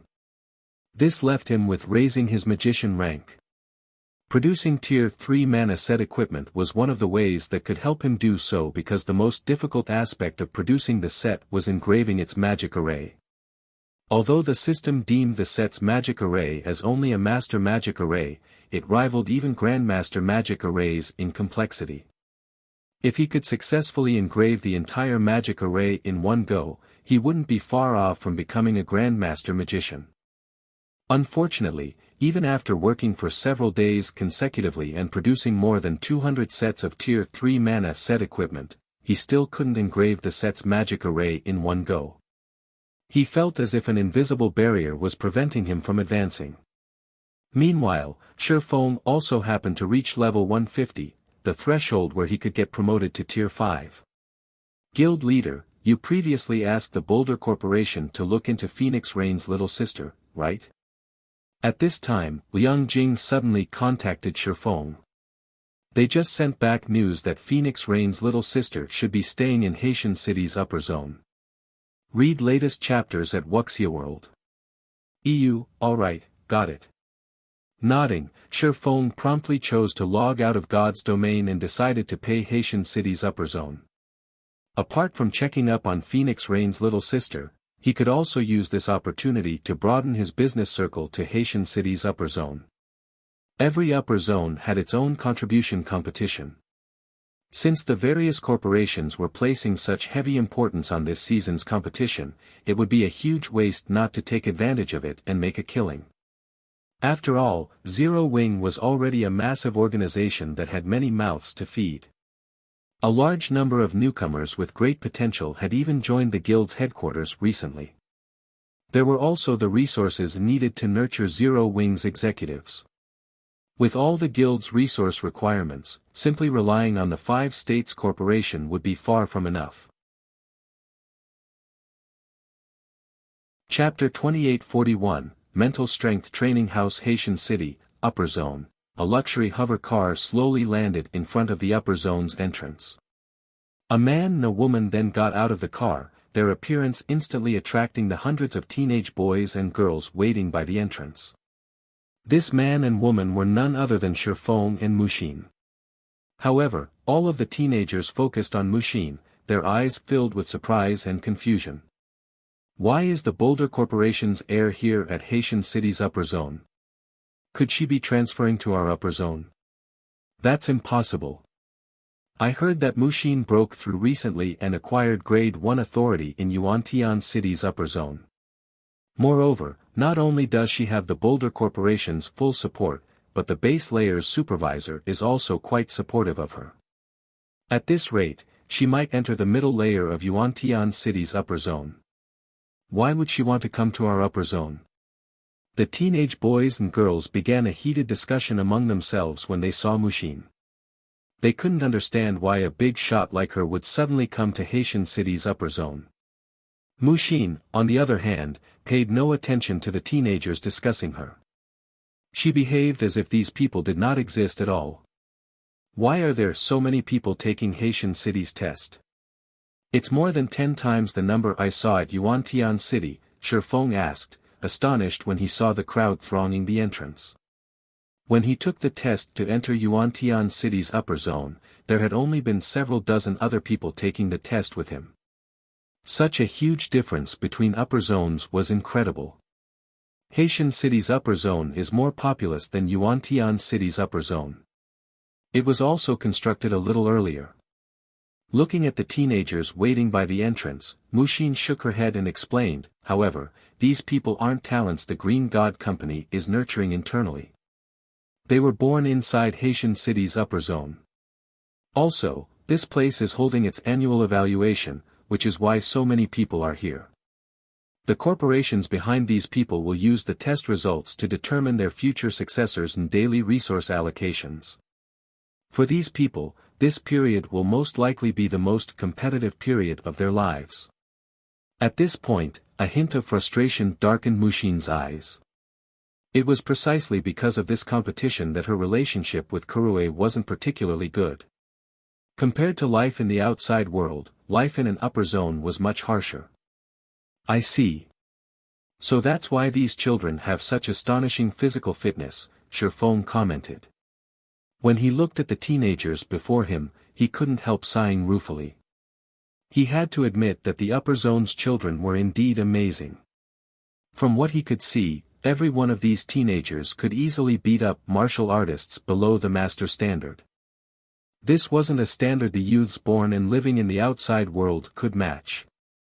Having such amazing physical fitness at such a young age, these teenagers would become even more amazing once they entered God's domain.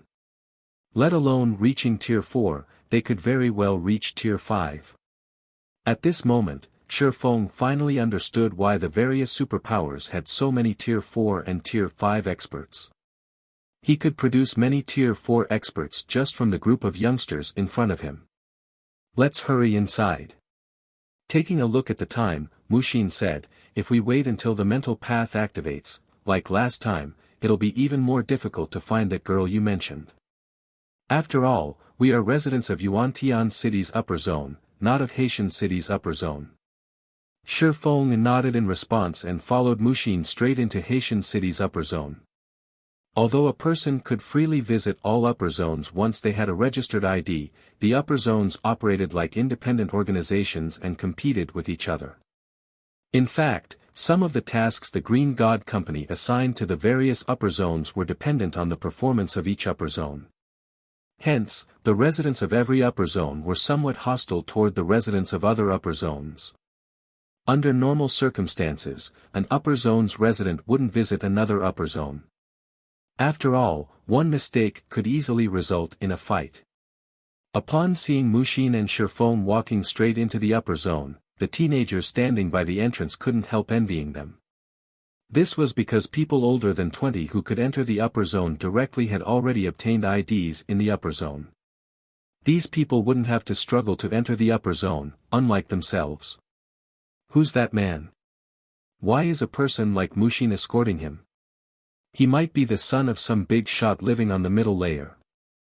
Otherwise, why would someone of Mushin's standing guide him? Damn it. This is too enviable. If I were the son or nephew of a mental strength master, I wouldn't have to struggle here so desperately. I could even enter one of the middle layer's mansions for training. At this time, the teenagers waiting by the entrance couldn't help gazing at Shifeng with jealous eyes. As children of major corporations, they might be objects of envy for the people living in the outside world, but they were nothing in the upper zone. Only the big shots living in the upper zone's middle layer would garner respect from the upper zone's residents. After entering Haitian City's upper zone, Shifeng found that this place was indeed more populous than Yuantian City's upper zone. In fact, one could even consider it more prosperous. Not only were there high-rises all over the upper zone, but there was also something called the Mental Strength Training House here. Such a facility did not exist in Yuantian City's upper zone. The Mental Strength Training House wasn't particularly large. The entire building was only 2 stories tall, with the footprint of a basketball court. Yet, a crowd waited to enter this small building, including children of major corporations and the Green God Company's talents. There were even direct successors of major corporations standing in line. This was a sight that definitely couldn't be found in Yuantian City's upper zone. In fact, even Mushin felt an urge to enter the mental strength training house when she saw it. However, she could only let this urge fade away. This was because the notice outside the training house very clearly stated that only those with Grade 2 authority or above in Haitian City's upper zone could use the training house. People of other upper zones would not be allowed entry at all. Aren't upper zones open to all residents with ID? Shifeng was confused when he saw the notice. Why is there such a rule in Haitian City's upper zone? Isn't this unfair to people of other upper zones? The upper zone placed extreme importance on mental strength. One could easily imagine how attractive a place capable of helping a person improve their mental strength would be for the residents of the various upper zones. There's no helping this. The Mental Strength Training House is a resource Haitian City's Upper Zone 1 after competing with the other upper zones. Hence, the Green God Company gave the residents of Haitian City's Upper Zone exclusive use of it. It is also why many more corporations are willing to invest in Haitian City compared to the other upper zones, Mushin said, shaking her head. A bitter smile appearing on her face, she added, if not for the Boulder Corporation having deep roots in Yuantian City, we would have most likely moved the focus of our development to Haitian City already. Mushin's words didn't particularly surprise Shifeng. Although he had not experienced the training house's effects, mental strength was everything in the upper zone. It would naturally be very attractive to the various corporations. In fact, Shifeng also felt tempted to transfer to Haitian City's upper zone. After all, his concentration was currently bottlenecked at the Tier 4 peak standard. Thus far, he had already used 3 phantom potions, yet he was still nowhere near the Tier 5 concentration standard. While Shifeng and Mushin were conversing, an argument suddenly broke out in front of the training house. Lu Tiendi, I've already said my adventurer team will never join you. A fair-skinned girl sporting a double ponytail and wearing light blue sportswear glared at a handsome and dapper young man in his early 20s, her eyes blazing with indescribable rage. However, the young man in question paid no heed to the girl's anger at all. Instead, a robust, middle-aged man standing beside him smiled and said, Miss Ji Lorong, you are free to refuse my young master's invitation, but if you do, you can forget about obtaining resources from anyone in this upper zone from now on. You should understand very clearly that my young master has the power to blacklist you. You. None of the people present dared to refute the middle-aged man's words. In fact, nobody stepped forward to champion the girl. This was because Lu Tiendi was the Starline Corporation's new heir. With the Starline Corporation's influence in Haitian City's upper zone, it would be child's play for it to prevent the upper zone's residents from selling resources to a specific individual. Looking at the girl named Ji Lorong, the middle-aged man chuckled and said, Miss Ji, I advise you to listen obediently to my young master's words and have your entire adventure team join us. Otherwise, you shouldn't think of staying in Haitian City's upper zone anymore because nobody here will sell you any resources. You shouldn't even think of asking your older sister for help either. Read latest chapters at Wuxia World. EU. At the middle-aged man's words, many of the corporate children present looked at Ji Lorong sympathetically. In Haitian City's upper zone, even major corporations wouldn't dare to offend the Starline Corporation outright, let alone an individual with no background. If Ji Lorong refused Lu Tiendi's demand, everyone could already foresee the girl having to leave the upper zone shortly after due to a lack of resources. However, as Ji Lorong remained silent, the middle-aged man smiled triumphantly, and the spectating crowd sighed ruefully. A low voice suddenly resounded in the area. Is that so? What if I want to sell resources to this young lady? Chapter 2842, Silent Upper Zone. A deathly silence suddenly fell over the area as everyone turned toward the voice's origin. What entered everyone's sight was an ordinary-looking young man clad in dark gray casual wear. Besides his ordinary appearance, the young man also felt no different from an ordinary passerby. This person was none other than Shifeng. Although he had grown a lot taller as his physical fitness improved, he still couldn't change his plain appearance. Who is that guy? Isn't he a little too courageous? That guy is dead for sure.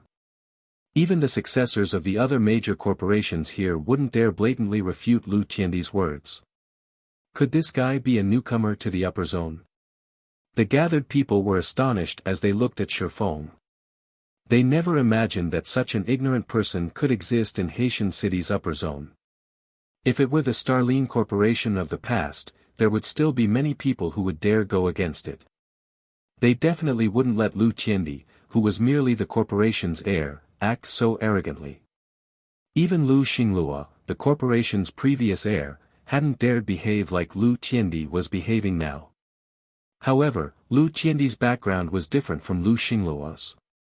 Lu Tiandi had caught the eye of one of the middle layer's big shots at a young age and had been secretly nurtured by this big shot since then. Only after Lu Tiandi had replaced Lu Xinglua as the Starline Corporation's new successor had this matter gotten exposed. Due to this revelation, the Starline Corporation's status in Haitian City's upper zone had instantly skyrocketed. Now, even the other major corporations operating in the base layer had no choice but to tuck their tails in front of the Starline Corporation. Otherwise, Yi Kuei, Lu Tiandi's butler, wouldn't have dared to be so arrogant, openly making such a bold statement in public. Ji Luorong, who had been standing silently in front of the training house all this time, couldn't help turning to Shifeng in surprise and confusion. She never thought that someone would be willing to stand up for her. At the same time, though, she couldn't help worrying for Shifeng. This was because she was well aware of Lu Tiandi's extraordinary identity. He was destined to live in the middle layer, and even the Green God Company would have to show him a certain degree of respect. Kid, it seems you're quite courageous, huh? Do you not know who my young master is? Yi Kuei asked as he looked at Shifeng coldly. Or do you intend to make an enemy of the Starline Corporation? Yi Kuei had just stated that so long as Lu Tiandi gave the word, nobody in Haitian City's upper zone would dare trade resources with Ji Luorong. Yet, no sooner had he made this declaration than Shifeng announced his intention to trade with Ji Luorong. Shifeng had basically slapped the Starline Corporation's face. Upon hearing Yi Kuei's words, many people present frowned at Shifeng worriedly. Everyone could tell that Yi Kuei was up to no good. The middle-aged man was escalating a trivial matter into a problem that concerned the reputation of the entire Starline Corporation. If Shifeng dared to say anything more now, the consequences were unimaginable. He might even face a similar end as Ji Luorong's and get kicked out of the upper zone eventually. After all, it was incredibly difficult to live in the upper zone without resources. When Ji Luorong heard Yi Kuei's words, she gritted her teeth and resolved to stop Shifeng from championing her. However, just as she was about to take action, a lithe figure suddenly appeared before her. Little girl, you don't need to worry about him, Mushin said. Looking at Ji Luorong's worried expression, Mushin smiled and continued, even the Starline Corporation wouldn't dare do anything against him. Shifeng not only possessed grade 1 authority in the upper zone but was also a neutralizing grandmaster. Let alone the measly heir of the Starline Corporation, even if the Starline Corporation's current owner were here, he wouldn't be able to do anything against Shifeng. Looking at Mushin's dazzling beauty, Ji Luorong could tell that Mushin had an extraordinary background, which should mean that Shifeng did as well. However, she still couldn't help worrying. But, before Ji Luorong could say anything more, however, a low voice resounded throughout the area once more. So what if I am? These 5 simple words instantly created a commotion among the spectating crowd. Is he crazy? He's actually openly making an enemy of the Starline Corporation. Does he not know what death is? If it were the Starline Corporation of the past, even the upper zone's ordinary corporate children wouldn't fear offending it. After all, they were all residents of the upper zone's base layer. Why should they be afraid of each other? However, the situation was different now that the Starline Corporation had the backing of a middle-layer big shot. That big shot could just make some random excuse and have them removed from the upper zone temporarily. Once they were outside the safe haven known as the upper zone, the Starline Corporation would have plenty of means to deal with them. Upon hearing Shifeng's response, Yi Kuei was momentarily dumbfounded as well. After snapping out of his daze, he bellowed, "Punk! It seems you really are itching for a beating. In that case, I'll help you loosen those bones of yours." Although the Green God Company prohibited fighting in the upper zone, the company would turn a blind eye to small conflicts in private settings. So long as one did not go too far, the Green God Company wouldn't look too deeply into the matter. After all, disputes were bound to occur wherever people gathered.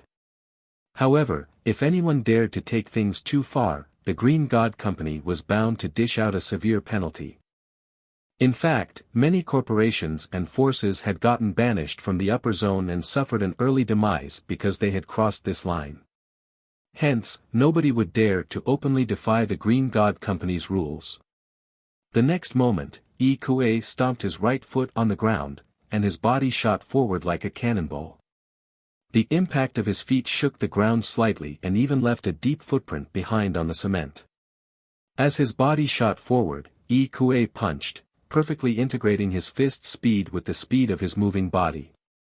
His fist generated explosive noises due to this perfect combination as it collided with the air. Evidently, his punch had already exceeded the speed of sound. A sonic boom. He's a Henglian Grandmaster. When everyone heard the explosive noises, they stared at Yi Kuei in shock. The upper zone's environment allowed one to develop one's physical fitness rapidly. In fact, even developing one's physical fitness to the standard of a Henglian Master or a half-step Henglian Grandmaster wouldn't be a problem.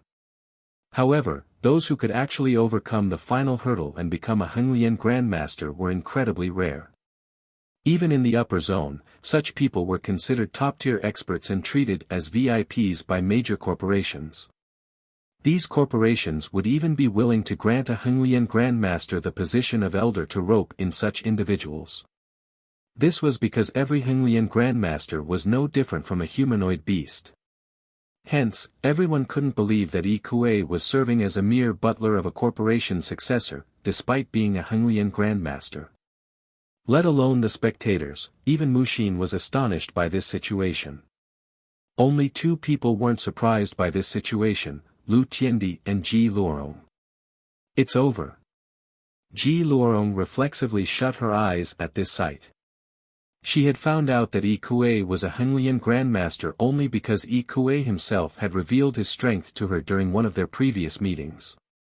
Hence, she knew that Yi Kuei wasn't just an ordinary butler but was also a terrifying bodyguard. If Shifeng got struck by Yi Kuei's punch, he would be fortunate to leave with only a few broken bones. It wouldn't be strange if he ended up hospitalized for half a month. Boom! The next moment, as if a grenade had exploded, the sound of an explosion echoed throughout the area.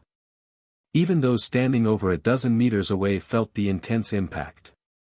Almost everyone present shut their eyes subconsciously. After all, they could easily imagine the outcome that awaited those struck by a Henglian Grandmaster. If a Henglian Grandmaster managed to land a square blow, they could kill a bull with one hit. Even a neutralizing Grandmaster would end up with broken bones if they got struck by a Henglian Grandmaster. Meanwhile, the sound of an impact meant that Yi Kuei's punch landed on Shifeng. Read latest chapters at Wuxia World. EU. However, when everyone opened their eyes again, they were dumbfounded. How is this possible? At this time, not only was Shifeng completely intact, but he had actually caught Yi Kuei's iron fist with just one hand. Yi Kuei himself was surprised by this situation. He never thought that his punch would meet with such a result. "You've made your move." Holding on to Yi Kuei's fist, Shifeng looked at the middle-aged man and asked calmly, "Is it my turn now?" Chapter 2843, Shocking the Upper Zone. Shifeng's words seemed to stimulate Yi Kuei, the latter's face immediately turning ashen.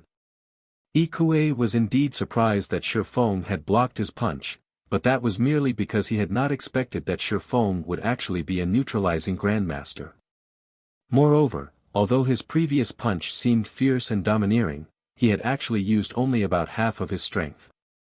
After all, he would be in big trouble if he created too much of a scene. At that time, even Lu Tiandi wouldn't be able to protect him. However, Yi Kuei never thought that Shi Feng would take advantage of this fact and turn him into a laughingstock in the eyes of the crowd. He was a dignified Henglian grandmaster. Even the owners of international corporations would have to be polite to him and treat him as a VIP when meeting him. As for neutralizing grandmasters, they could only cower in fear in front of him. He had never once suffered such humiliation before. "You bastard!" Yi Kuei took a step forward and punched with his other hand. Half-step collapsing punch. This time, Yi Kuei did not hold back at all. The only thing on his mind was to make Shi Feng regret his words. Shi Feng responded to this second attack in a similar manner, extending his other hand to catch the punch. He didn't seem to have noticed that Yi Kuei's present punch was different from the one before. Upon seeing this, Yi Kuei sneered. A punch carrying 50% of his strength indeed wouldn't pose a threat to a neutralizing grandmaster. A neutralizing grandmaster could easily block the attack by relying on technique. However, it was a different story for a punch carrying his full strength. A neutralizing grandmaster who tried blocking such an attack would definitely end up with broken bones. Yet, Shi Feng was ignorantly trying to receive his punch using the exact same method. Boom! A loud explosion rang out as Yi Kuei's fist collided with Shi Feng's palm. The shockwave generated by the impact this time was much stronger than before. Nevertheless, Yi Kuei was still dumbfounded as he looked at Shi Feng. This was because the result of his second punch was exactly the same as his first. Shi Feng had still caught his fist without fail. Did I subconsciously hold back in fear of getting into trouble? Inevitably, such a thought occurred to Yi Kuei. After all, this was the only reasonable explanation he could think of for this situation.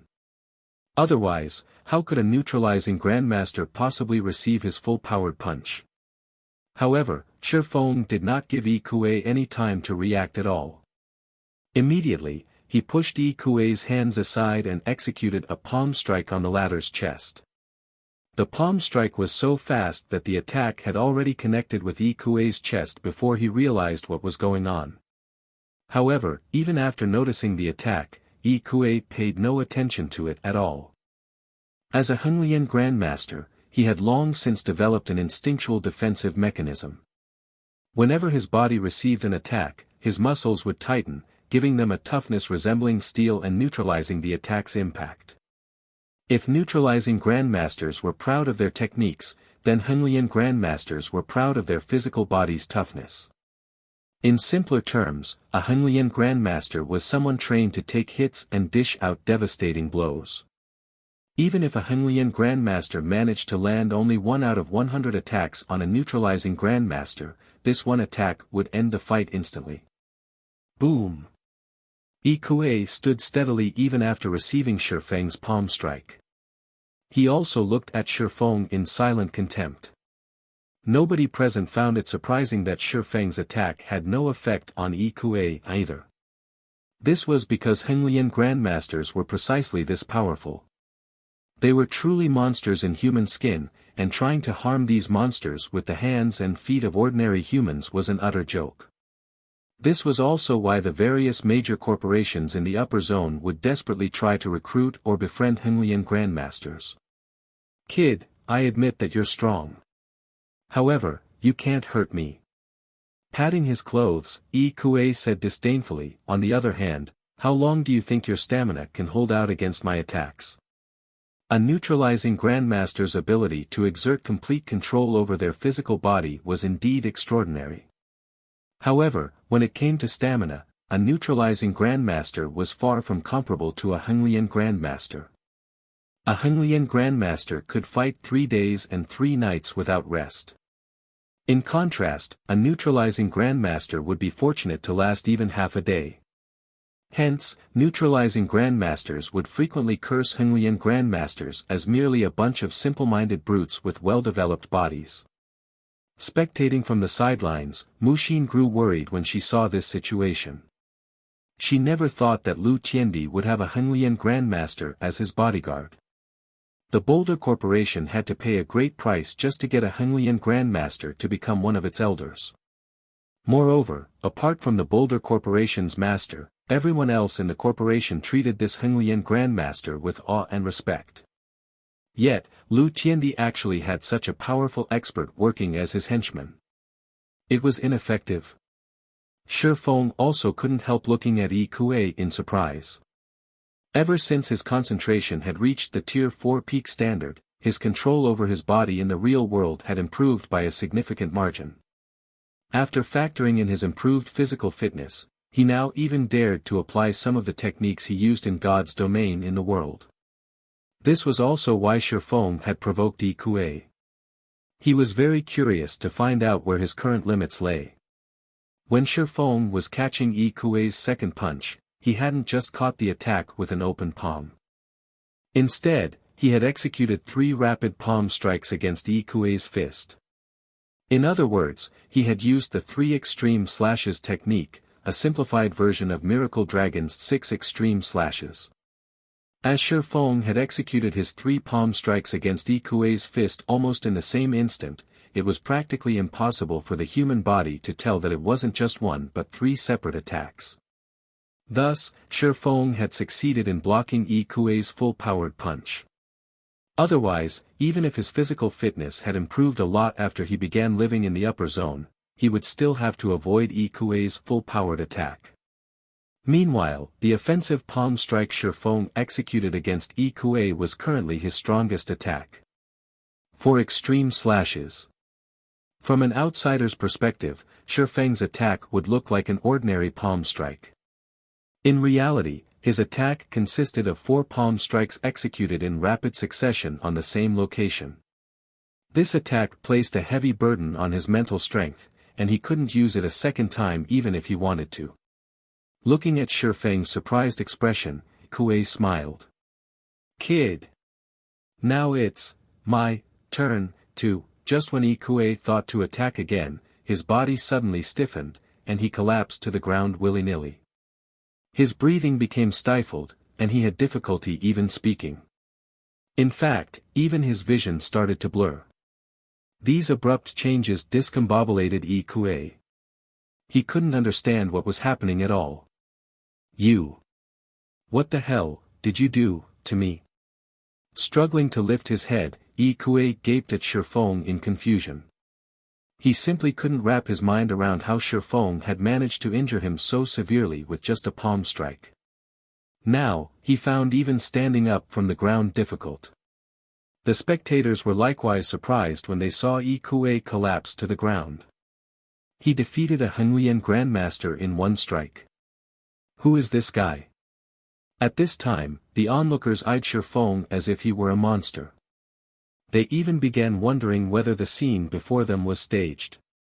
After all, who could possibly believe that a Henglian grandmaster would fall from just 1 palm strike?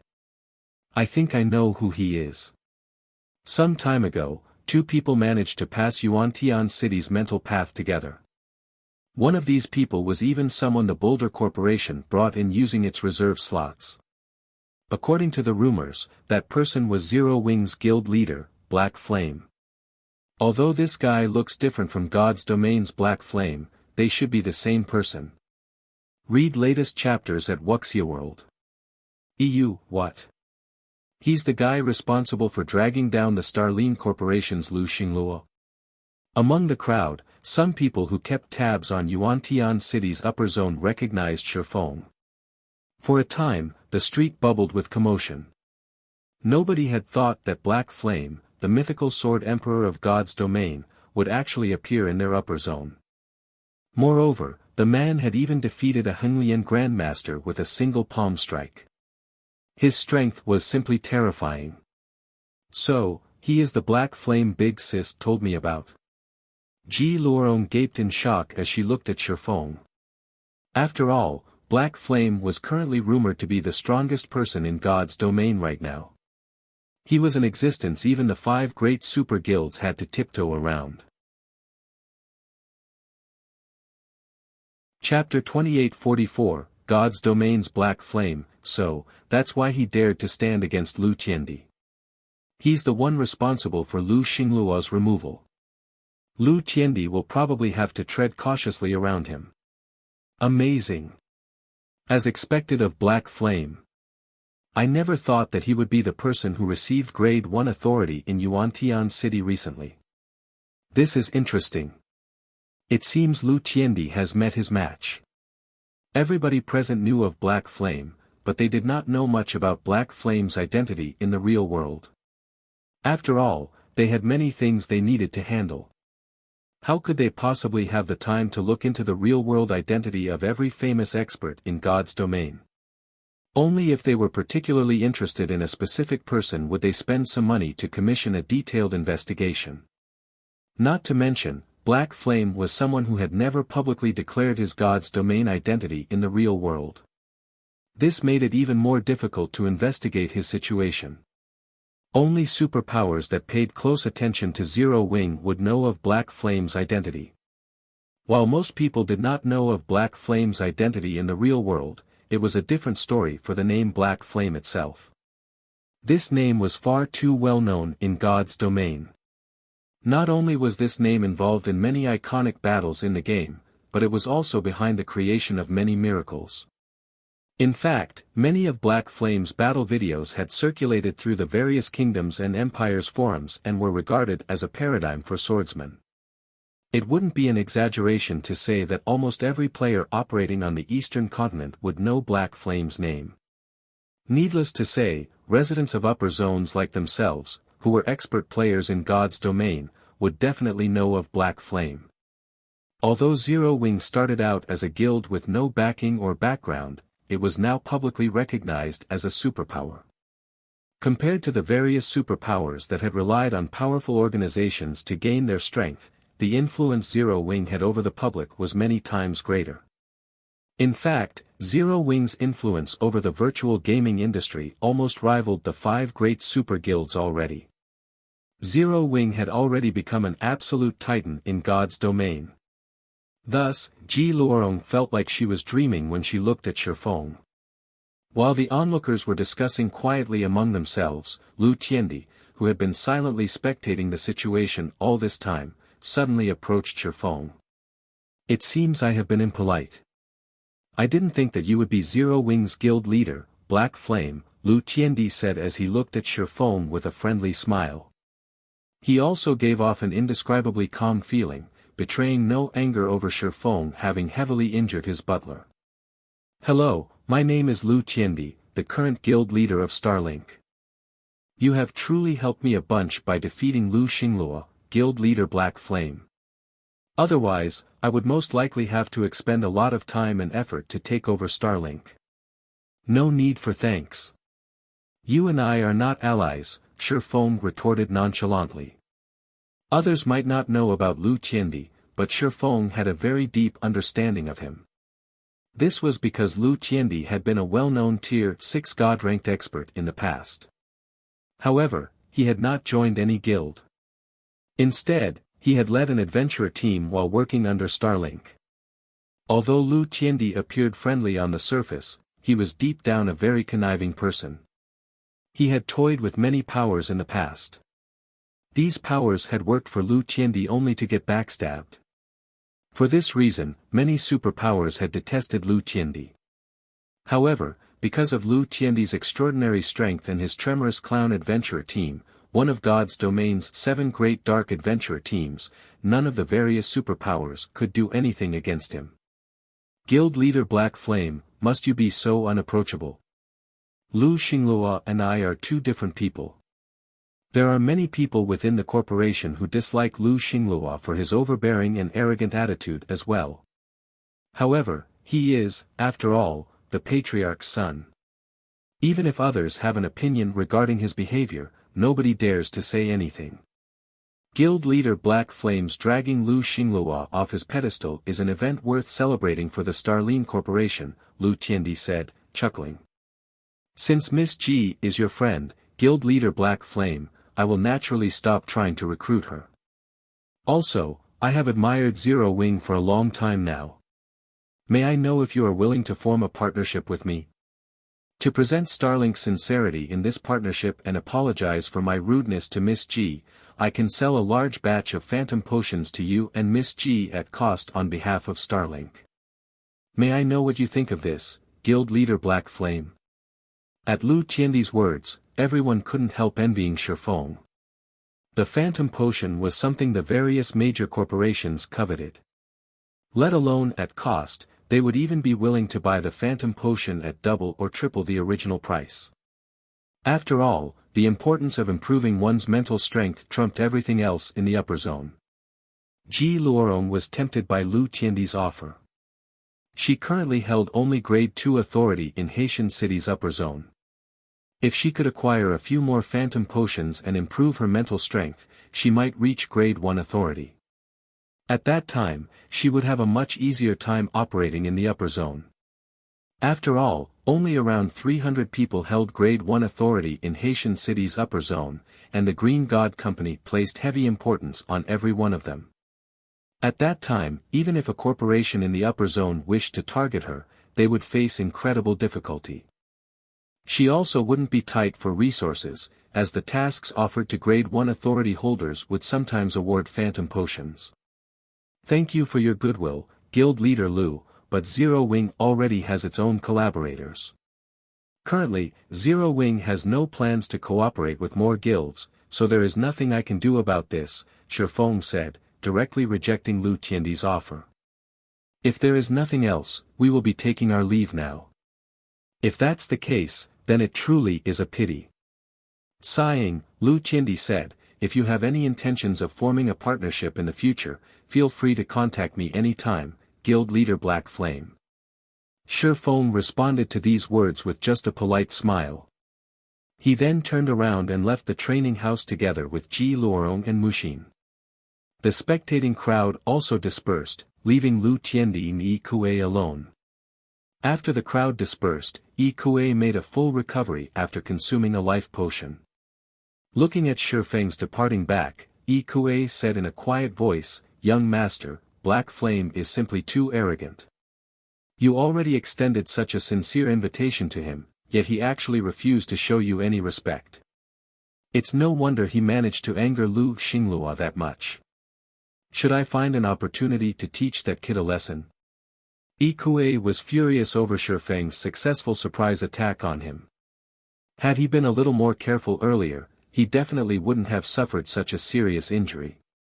Moreover, he had also noticed that Shifeng looked a little pale after attacking him. Shifeng had probably suffered a significant backlash from his own attack. If that were the case, landing a fatal blow on Shifeng would have been entirely possible. I don't know why, but he seems to be extremely wary of me, although this is clearly our first meeting. It seems it'll be impossible to use him for our own purposes. If that's the case, let's teach him a small lesson. However, I'm afraid you alone won't be enough, Lu Tiandi said, shaking his head. That Shifeng actually managed to execute Miracle Dragon's trademark move in the real world. Evidently, he has reached an incredibly high level in both his physical fitness and mental strength. It'll be tough for you to take care of him by yourself. I'll ask Brother Wang to accompany you. You'll have Mr. Wang come as well. Yi Kuei was momentarily surprised by Lu Tiandi's words. However, he quickly revealed an ecstatic expression and said, if this is the case, that kid is dead. Read latest chapters at Wuxia World. The brother Wang Lu Tiandi mentioned was a Henglian Grandmaster who was only half a step away from becoming a mental strength master. He was also Lu Tiandi's senior brother and a resident of the upper zone's middle layer. It would be child's play for such an expert to take action against someone living in the base layer. By the way, when you head back, notify the others in the team to take action against Ji Luorong's adventurer team immediately. Make sure to destroy them as quickly as possible, Lu Tiandi instructed calmly. Since I can't have Ji Luorong's adventurer team, there's no reason why I should let Shi Feng have it. Rest assured, young master. We have long since been keeping track of those people. If not for your love of talent, they would have been doomed already, Yi Kuei responded, smiling. Nodding, Lu Tiandi then entered the mental strength training house. Chapter 2845, soon to break seal Haitian City Upper Zone, Northern Mountain Villa Community. Shi Feng couldn't help doubting his eyes as he stared at the three-story mansion before him. You've been living in this place all this time?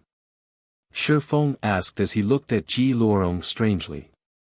The mansion before him not only looked luxurious but also occupied an area as large as 2 basketball courts. It was even larger than the Boulder Corporation's mansion in Yuantian City's upper zone, which had cost 30 million trade points to exchange.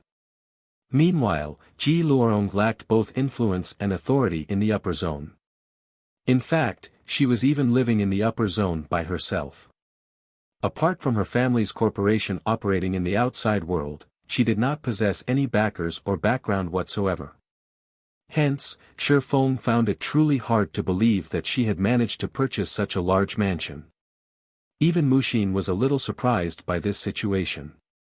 After all, the base layer's mansions couldn't be bought by just anyone with sufficient points. Normally, one also needed to have grade 1 authority or above. However, from the information she obtained on Ji Luorong's background, the latter had only grade 2 authority. This is the mansion my maternal grandfather left behind, Ji Luorong said, nodding. Because of my family's decline, we had no choice but to live in the outside world. However, because my mental strength showed promise, my family decided to make use of the reserve slot my maternal grandfather left behind and let me live in the upper zone. Realization immediately dawned upon Shi Feng at Ji Luorong's explanation. This also explained why Phoenix Rain had been living in the outside world despite her family having such a large mansion in the upper zone. The upper zone had existed for a long time already. During this period, there had indeed been many families that had fallen into obscurity and were forced to leave the upper zone. After all, the strong preyed upon the weak in the upper zone. Without a reserve slot or sufficient talent in the mental strength department, one would not qualify for residency in the upper zone at all. Through this revelation, Shi Feng also realized that the Ji family was indeed extraordinary. Although it was in decline now, the fact that it had managed to acquire such an extravagant mansion in the upper zone proved that it had once been a powerful force there. This also explained how Phoenix Rain managed to rely on her own strength to become one of the Dragon Phoenix Pavilion's pavilion masters. As Ji Luorong talked about her family's circumstances, the group arrived inside the mansion. Upon entering the mansion, Shi Feng had to admit that it was indeed much better than his housing unit. Not only was the place much more spacious, but it also provided much greater help toward the improvement of one's mental strength. After entering the mansion, Shi Feng turned the conversation to Ji Luorong's current circumstances and Phoenix Rain's brief reappearance in God's domain after her disappearance. Upon hearing news of her older sister, Ji Luorong breathed out a small sigh of relief. She had been incredibly worried when she found out that her older sister had disappeared.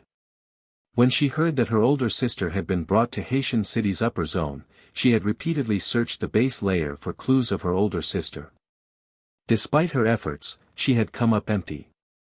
The only possibility she could think of was that her older sister had been transferred to the middle layer.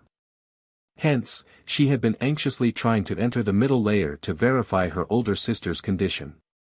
Hearing that her older sister had once appeared in God's domain after her disappearance and even expressed that she was safe had lifted the stone weighing on her heart. Now, she could finally relax a little bit. By the way, why did Lu Tiandi come to find you? Do you have any grudges with him? Shi Feng asked curiously as he looked at Ji Luorong. His main goal in coming to Haitian City's upper zone was to check Ji Luorong's situation. After all, he had promised Phoenix Rain to take care of her little sister. Meanwhile, Lu Tiandi wasn't a kind person. Catching his attention was akin to catching the attention of a fox. One was bound to meet with misfortune. I don't have any grudges with him. In fact, today is only our second meeting, Ji Luorong sighed. As for why he is approaching me, it is because he wants eternal glory, the adventurer team I established, to join his adventurer team, Tremorous Clown. He wants to annex your adventurer team. Shi Feng was surprised by this answer. Tremorous Clown was an extraordinary dark adventurer team. According to his past knowledge, the team had been active on the Western continent and possessed powerful members. At its peak, the team had even had 3 Tier 6s and 9 Tier 5s. Even the various superpowers dared not casually offend the adventurer team. Back then, many experts operating on the dark side of God's domain had sought to join Tremorous Clown. However, only a small minority had succeeded because Tremorous Clown's entry requirement was Tier 4. Normally, only peak experts who had reached Tier 4 could join the team. Shi Feng also knew a little about Ji Luorong's adventurer team since Ji Luorong had also been relatively famous in the past. Although not on the level of the Demon Queen Phoenix Rain, Ji Luorong had still been a bona fide Tier 5 Apex expert, only half a step from reaching Tier 6. Eternal Glory had also been a famous top adventurer team.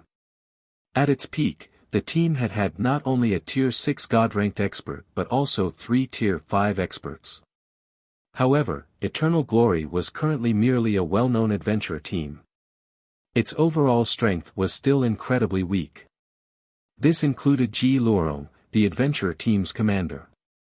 Shi Feng doubted that the team even had a single Tier 4 player in its ranks right now. Hence, he found it inconceivable that Lu Tiandi wished to annex Eternal Glory. Of course, Shi Feng wasn't looking down on Ji Luorong and her companions. The present Tremorous Clown was far stronger than Eternal Glory. Tremorous Clown probably rivaled the average superpower in the number of its peak combatants. Now that Lu Tiandi had acquired Starlink as well, the overall strength of the forces under his command should be at an astonishing level. My team is indeed incapable of catching Lu Tiandi's attention. The only reason I can think of for his efforts to annex us is the special legacy we obtained, Ji Luorong said after giving the matter some thought. Some time ago, we visited a very special secret land and found a massive world passage sealed there. We even came across a person who might be a Tier 6 god. According to that person, the seal on the world passage would soon break, and the War of Worlds would soon begin. Our team received a special legacy from that person. Recorded inside the legacy was a sealing magic array. If we sacrifice EXP to the magic array, we can isolate a specific area from the rest of the world for a long period. It can be considered a means to resist the War of Worlds. However, at that time, other players aside from our team entered that place as well. In hindsight, those people might have been Tremorous Clown's members. Ji Luorong's words shocked Shi Feng. This was because he had never heard of a War of Worlds happening at this stage of the game in his previous life. However, he also doubted that Ji Luorong was lying. After all, he had visited the ancient God's domain. He wouldn't find it strange if there were other timelines of God's domain. This was especially true after seeing 100 Ghosts as members. Those people clearly didn't come from the ancient God's domain but most likely were from another interstellar continent. This so-called War of Worlds was probably a great war between Earth's players and the said interstellar continent's players. If this was true, it would be a disaster for Earth's God's domain. After all, in terms of resources and experts, the interstellar continent's God's domain was far superior to Earth's God's domain. If the two sides were to wage war against each other, it wouldn't take a genius to imagine that Earth's side would suffer a catastrophic defeat, with many superpowers getting annihilated. Even the present Zero Wing would have a difficult time facing the interstellar continent's offensive. This explained why Lu Tiandi wanted Ji Luorong's adventurer team to join Tremorous Clown. After all, the ability to isolate an area from the outside world would be of significant help to a guild in the upcoming war. When Mushin heard Ji Luorong's words, her complexion darkened.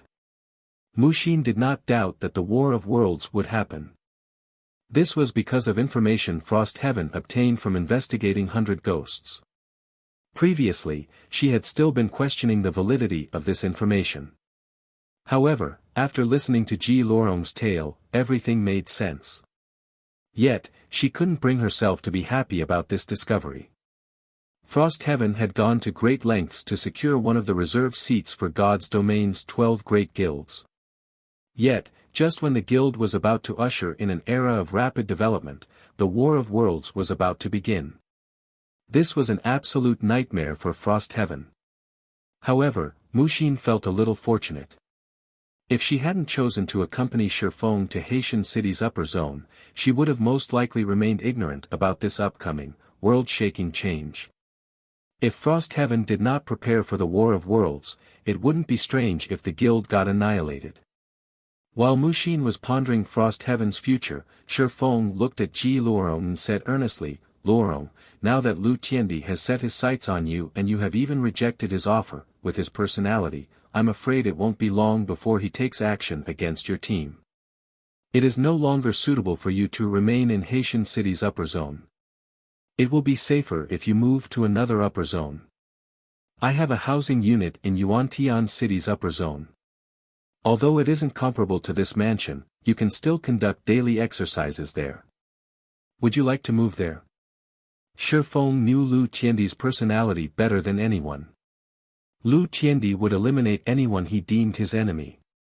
With the Starline Corporation's present influence over Haitian City's upper zone, Ji Lorong definitely couldn't live there in peace.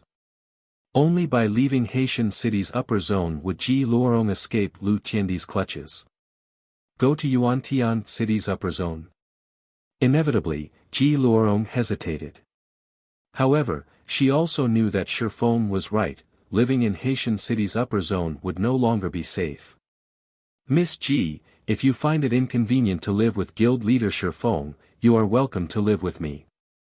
Although the Boulder Corporation isn't as powerful as the Starline Corporation, we have established a solid foundation in Yuantian City's upper zone," Mushin invited. "Miss Mushin, you misunderstand. I don't find it inconvenient. I am already very satisfied to be able to live in Yuantian City's upper zone," Ji Lorong said, shaking her head. "I am just worried about my friends. They don't live in the upper zone.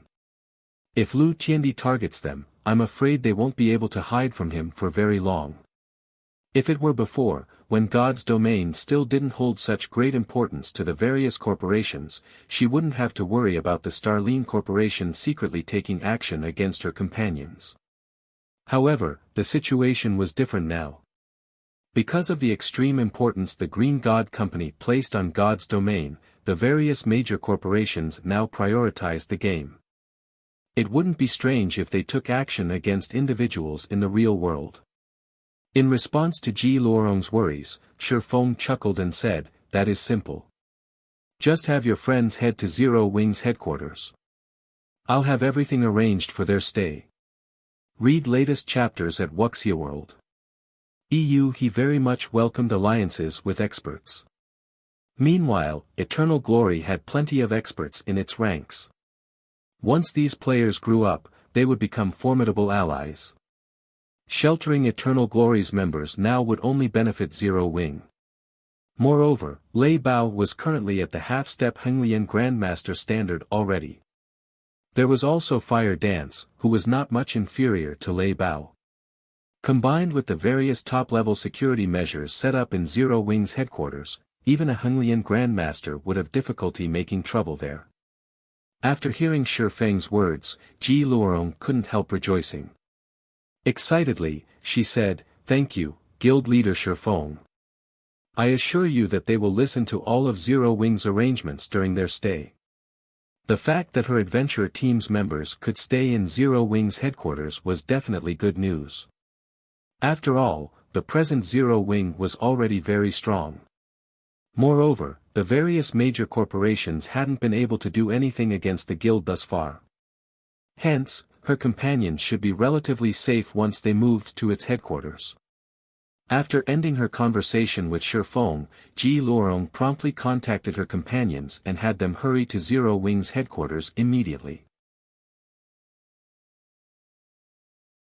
Chapter 2846, Frightening Headquarters. The sun was setting, and the sky was growing darker. Originally, this was a time when countless office workers would be getting off work and going home. However, the lights of Zero Wing Tower remained brightly lit. Compared to the buildings around it, the tower looked much livelier, with many people coming and going from it. There was even a long queue of young men and women waiting outside the entrance to take the basic tests for joining Zero Wing. At this time, a group of several dozen people of various origins and clad in diverse styles suddenly appeared in front of the tower and quietly studied the tall building before them with curious expressions. "So, this is Zero Wing's headquarters," a young man with freckles on his face said in disdain as he looked at the line of young men and women waiting outside the building. "I really wonder what's gotten into the commander. Why does she want us to train in Zero Wing's headquarters all of a sudden?" Although Zero Wing is a powerful guild in God's domain, the number of peak experts it actually has isn't a lot. These people trying to join Zero Wing are obviously newbies as well. I bet they can't clear the trial tower's 3rd floor. Yet, the commander actually wants us to train with Zero Wing? None of the group objected to the youth's derisive remarks. It was evident that they agreed with him. As people who had chosen to join an adventure team, the thing they disliked the most was being tied down by various restrictions.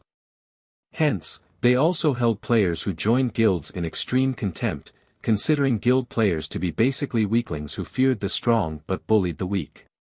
In comparison, every member of their adventure team could become a core member of a guild, even a super guild, should they choose to join one. This was because they had honed their combat techniques through fighting powerful monsters and various outdoor PvPs without relying on any background or backer. They were completely different from the experts pampered and cultivated by guilds.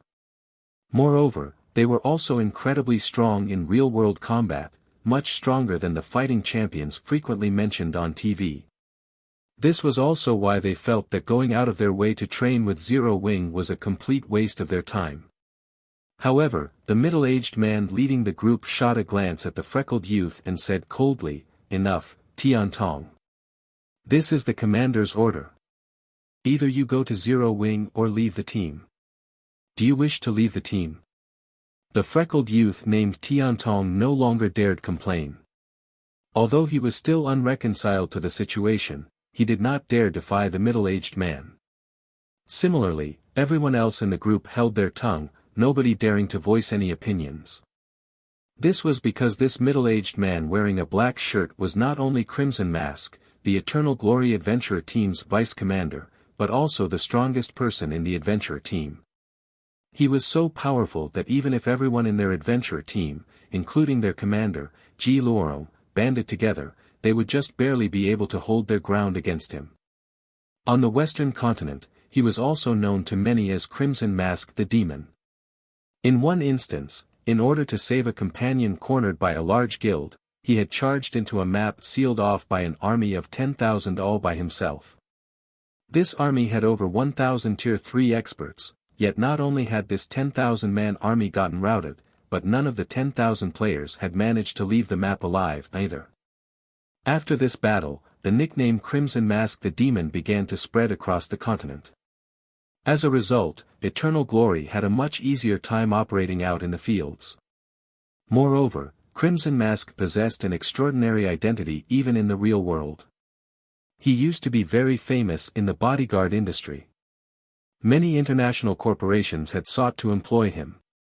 However, for some reason, he had suddenly retired as a bodyguard to become a full-time gamer, thoroughly investing his life in God's domain. As for his decision to join Eternal Glory, which had been a weak adventure team back then, that had simply been an accident. After seeing that everyone had quieted down, Crimson Mask nodded and led the group into Zero Wing Tower's lobby. As soon as Crimson Mask and the others entered the lobby, a beautiful woman with shoulder-length hair in sportswear approached their group. The core member's emblem pinned on her top indicated that she was a member of Zero Wing. When this woman appeared, Eternal Glory's members automatically raised their guard. The expression of Crimson Mask, in particular, turned grave when he saw her. This was because the pressure and presence this woman gave off were simply too powerful. Although the woman did not exude any kind of aura, they couldn't help feeling nervous for some reason when standing in her presence. Faced with this feeling, ordinary people would most likely think nothing of it. However, as players who had fought in numerous life and death battles in God's domain, Eternal Glory's members had long since honed their intuition beyond that of ordinary people. Anyone capable of making them feel nervous definitely wasn't an ordinary person.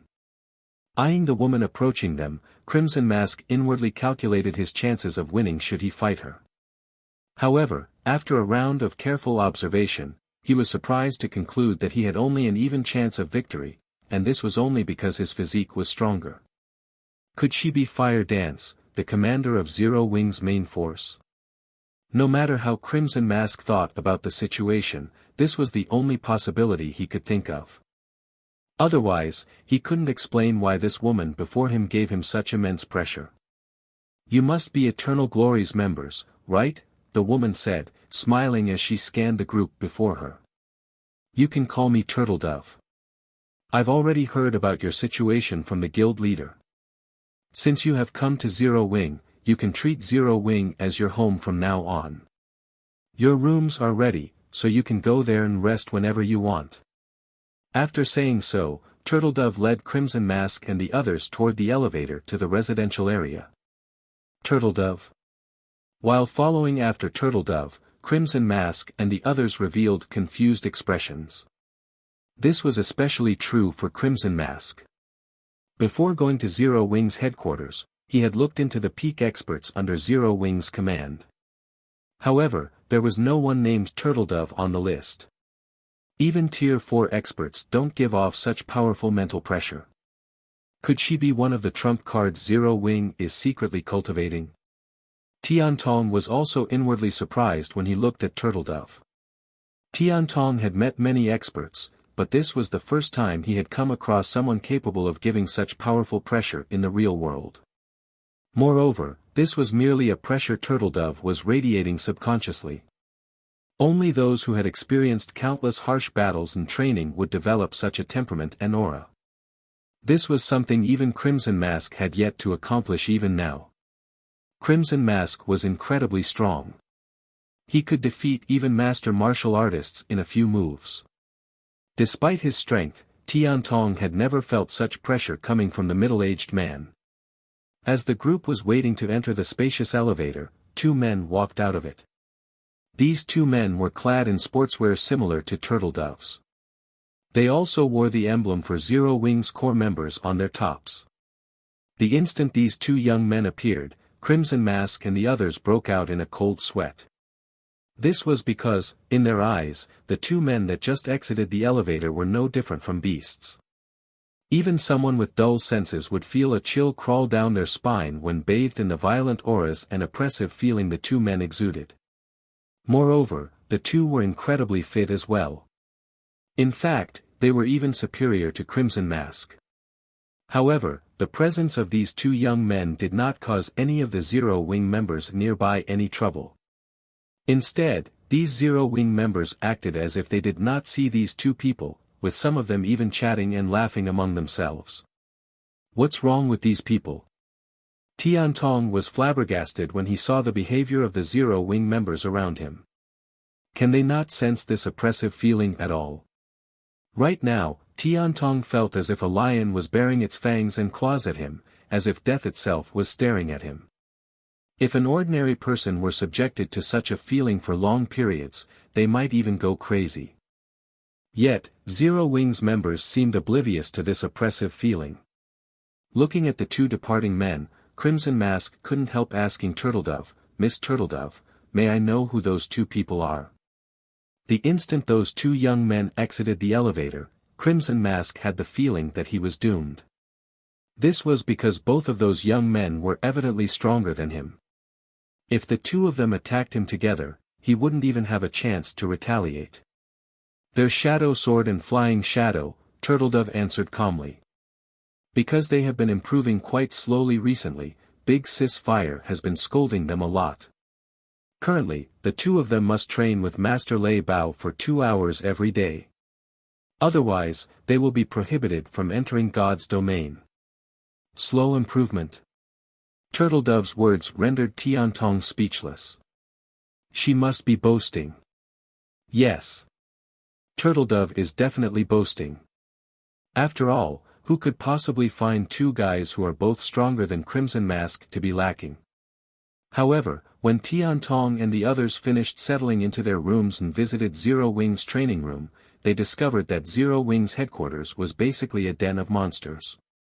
This was because they witnessed Shadow Sword and Flying Shadow getting beaten up and yelled at by a sultry beauty dressed in a red t-shirt and shorts. The two young men were utterly incapable of fighting back at all. From an outsider's perspective, it looked as if an adult was beating up two children.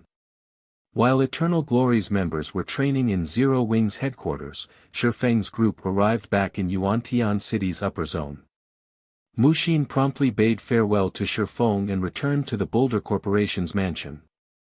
She intended to report the matter of the War of Worlds to the Guild and begin preparations for it as soon as possible. As for Ji Lorong, she arrived at Shifeng's residential unit. To her surprise, there were actually two big sisters sharing the residential unit.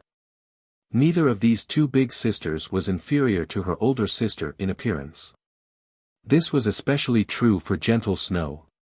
She was basically a goddess who had descended to the mortal world.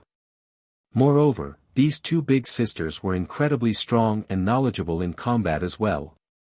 When the two of them saw Ji Lorong going through her daily training, not only were they able to point out her flaws in the blink of an eye, but their advice was also easy to understand.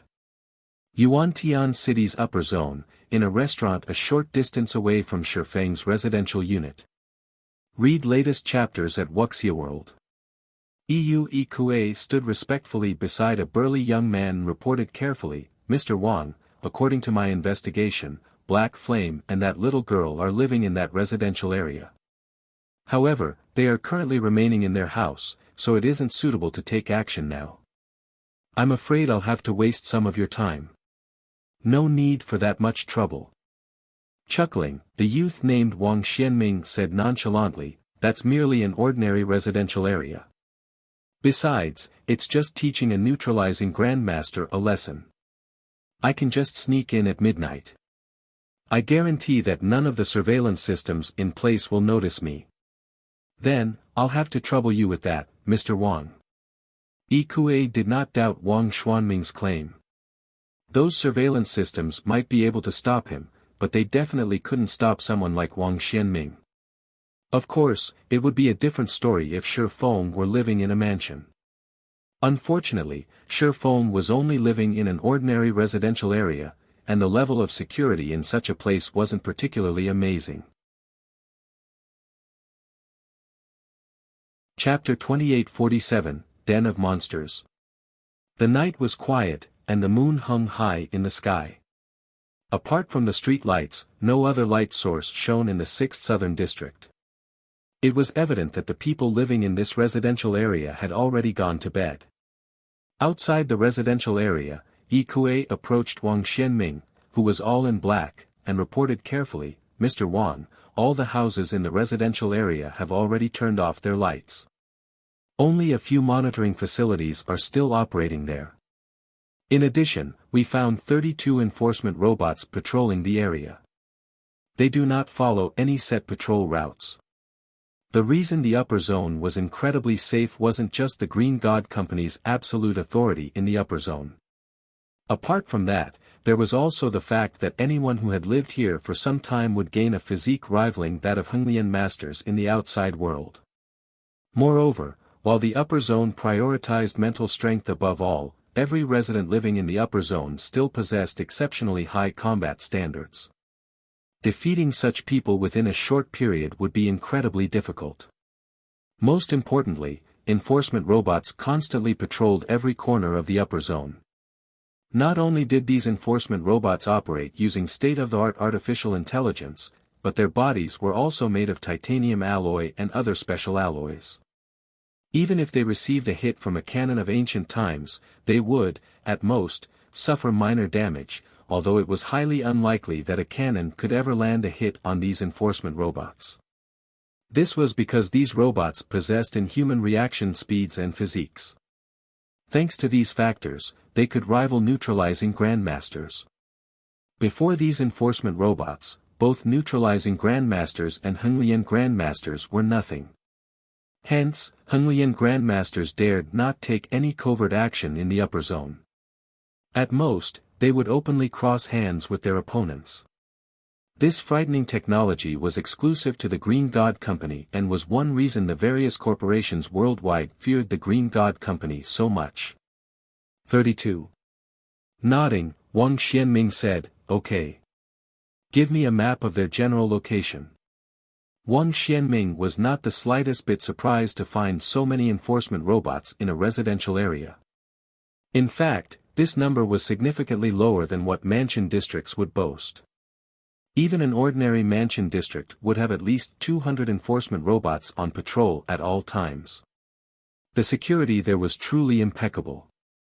It was only because Shifeng was living in an ordinary residential area that Wang Xianming had an opportunity to take action. Even then, Wang Xianming was only confident of teaching Shifeng a small lesson and heavily injuring him. This was because these enforcement robots were incredibly fast. The first enforcement robot would arrive within 8 seconds of the moment he broke into Shifeng's house. This was also the basic arrangement for ordinary residential areas. Hence, after Wang Xianming factored in the time he needed to escape, he concluded that he only had a very short time to do battle. If he delayed too long and got discovered by an enforcement robot, he shouldn't even think of escaping. As for putting up a fight against the enforcement robots, that was simply suicidal. These are the locations of the 32 robots 10 seconds ago, Yi Kuei said as he transferred the data to Wang Xianming's quantum watch. Immediately, 32 red dots appeared on the map displayed on Wang Xianming's watch. After glancing at the map, Wang Xianming smiled and said, "It seems Xia Qingying is treating this guy quite well. With this distribution, I'll only have 7 seconds to conclude the operation." 7 seconds. Yi Kuei frowned at Wang Xianming's estimate. "How about I attract the attention of those robots? There might only be a 1-second difference between 7 seconds and 8 seconds, but a Henglian Grandmaster could cross a distance of several dozen meters in 1 second. Hence, 1 second was by no means a short period. Relax." Grinning, Wang Xianming said, "Let alone this residential area, I've infiltrated even more dangerous places than this in the past. 7 seconds is more than enough for me already.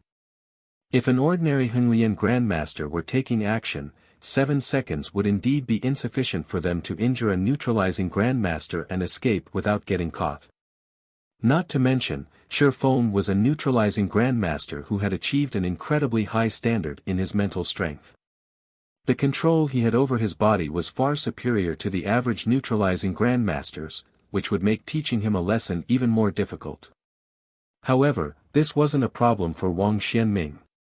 After all, he was only half a step away from becoming a mental strength master. The control he could exert over his body was far beyond what an ordinary Henglian Grandmaster like Yi Kuei could exert. In a situation where Wang Xianming fully exerted himself, he would need only 3 seconds to kill a Henglian Grandmaster, let alone a neutralizing Grandmaster. Besides, his goal was only to injure Shifeng heavily. Yi Kuei did not doubt the man in the slightest. After all, not only was Wang Xianming incredibly famous in Haitian City's upper zone, but Yi Kuei had sparred with him before and suffered defeat after exchanging a single punch. Moreover, after that exchange, his entire arm had gone numb and became paralyzed for a short period, despite Wang Xianming holding back. Before that fight, Yi Kuei had never thought that it would be possible for a person to possess such incredible strength. Wang Xianming's strength could practically rival Superman's. With such strength, it would be child's play for Wang Xianming to teach Shifeng a lesson. After Wang Xianming made some basic preparations, he promptly sneaked into the residential area by himself. Wang Xianming's actions were swift and silent. Despite Yi Kuei keeping a close eye on him, the latter disappeared from his sight after just 3 seconds. Did his control over his body improve even further? Ikue shuddered involuntarily when Wang Xianming disappeared into the coverless residential area. This was the first time he had seen someone with such an astonishing grasp of their body and surroundings. If Wang Xianming decided to take action against him, the consequences would be unprecedented. Ikue felt very fortunate that Lu Tiandi had a good relationship with Wang Xianming. If the two of them were hostile, then as Lu Tiandi's butler-cum-bodyguard, he would definitely suffer a miserable death. While Ikue was in awe of Wang Xuanming's capabilities, Wang Xianming successfully evaded the enforcement robots one after another and arrived before Shifeng's residential unit undetected. However, Wang Xianming did not rush to break into the house. Instead, he hid in a corner and silently observed his surroundings, then inspected the distribution of the 32 enforcement robots. He was being so cautious because the only way he could enter the house was by breaking down the door. Hacking the lock system was simply impossible. Meanwhile, the moment he broke down the door, the nearby enforcement robots would take action. Hence, he needed to have a precise grasp of his timing and plan his escape route first. Otherwise, he would definitely get caught. Good. There are 3 escape routes. So long as I can teach that Shifeng a lesson in 5 seconds, I can get out of this residential area scot-free. After planning his escape routes on his quantum watch and conducting some mental simulations, Wang Xianming set his sights on the nearby door. He then put on the helmet he carried, thoroughly concealing his identity.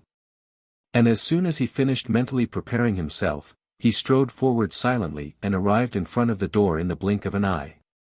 Subsequently, he kicked the door without hesitation. The door deformed, smashed open in an instant. Immediately afterward, the alarm in the house rang, and 6 enforcement robots received the alert almost simultaneously. These 6 enforcement robots then dashed straight for Shifeng's house. Meanwhile, Shifeng, who was logged into God's domain, also received the intruder alert as soon as the alarm sounded, and logged out of the game immediately. His reaction speed was so fast that he completed the entire process in just 1 second. However, for a Henlian Grandmaster, 1 second was a long time. Even though the house had a 200 square meter footprint, Wang Xianming still passed through the long corridor and arrived in the middle of the living room in just 1 second. The next moment, just as Wang Xianming entered the 60 square meter living room and was about to charge toward Shifeng's bedroom, he was stunned. This was because he discovered a woman with silky, waist-length hair sitting on the living room sofa. Wearing a snow-white nightgown, she quietly regarded Wang Xianming with eyes that carried neither joy nor sorrow. Looking at the absolute beauty before him, Wang Xianming smiled and said, "Miss, it's bad for your skin to stay up this late." Wang Xianming did not stay surprised for long. This was because the information he had acquired had indicated that Shifeng was living together with 2 women, who appeared to be Zero Wing's vice guild leaders. As Wang Xianming spoke, he did not stop his feet at all. In just a few steps, he had already arrived before Gentle Snow. Immediately afterward, he executed footwork and split his body into 3 afterimages. These 3 afterimages then executed a chop at Gentle Snow simultaneously, the chops breaking the sound barrier. Rest up for a week. The 3 chops Wang Xianming executed were lightning fast. Facing this move, even a neutralizing Grandmaster would barely manage to stop 2 of the blows. The next moment, the 3 chops could be seen landing on Gentle Snow's body simultaneously. Ha! However, the instant his hand hit Gentle Snow's body, Wang Xianming was stunned. An afterimage. Moreover, before Wang Xianming realized it, another lithe figure had appeared beside him. This figure was none other than Gentle Snow. At this time, Gentle Snow still regarded him with the same emotionless gaze, apparently unaffected by his attack. Damn it! Where did that guy find such a monster? Wang Xianming stared at Gentle Snow in shock and confusion. He also couldn't understand how Gentle Snow could be so powerful despite being so young. Before clashing with Gentle Snow, he already had an inkling that she would be a difficult opponent. Hence, he had gone all out right off the bat to end the fight quickly. However, when he exchanged moves with Gentle Snow, he understood just how terrifying the woman was. No. She's not just terrifying. She's practically inhuman. He could clearly tell that Gentle Snow's physical fitness was only at the standard of Hengyan masters, which was far inferior to his own. Nevertheless, she had reacted to his attack as if she had long since known what he would do. Moreover, he had even failed to perceive her evasion. While he was executing his earlier attack, the figure he saw sitting on the sofa had merely been an afterimage his mind had fixated on. The moment he began his attack, Gentle Snow herself had already disappeared from the sofa. The ability to evade a Hengyan Grandmaster's mental perception wasn't something that could be gained overnight. It was a high-level technique that had to be cultivated through rigorous training and countless battles involving life and death. While Wang Xianming might look like a 25-year-old man, he was, in reality, nearing 35 already. Yet, even at his age, he had just barely touched upon the threshold of this technique. In contrast, not only had this young woman before him learned this technique, but she had also mastered it to the point where she could dodge the attack of a half-step mental strength master with ease. Upon thinking up to this point, Wang Xianming rushed to the door almost immediately. He had no intention of staying here for even a second longer. If he were to clash against such a monster, it would be impossible for him to produce any results within the limited time available. If he stayed any longer, the enforcement robots would catch him. However, when Wang Xianming reached the entrance, he found another lithe figure standing by the door. This person was none other than Aqua Rose. Scram! Looking at the woman dressed in a light blue nightgown before him, Wang Xianming grew enraged. Not only had he failed to accomplish his mission, but there was even a monster behind him. If he wasted any more time here, he would definitely fall into the enforcement robot's hands. Hence, Wang Xianming's first reaction when seeing Aqua Rose was to attack her with everything he had. The next moment, over a dozen fists could be seen punching at Aqua Rose, every punch carrying the full strength of a Hengyan Grandmaster. Even a Hengyan Grandmaster would suffer internal injuries and lose consciousness if they got hit by such a barrage of punches. However, Wang Xianming was dumbfounded once he finished executing his attack. When his fists had landed on the woman before him, he felt as if he were shadowboxing.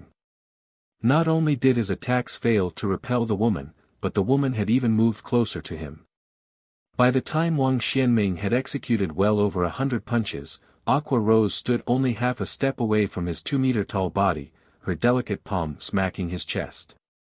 Despite Aqua Rose only executing a gentle strike, Wang Xianming felt an intense pain in his chest.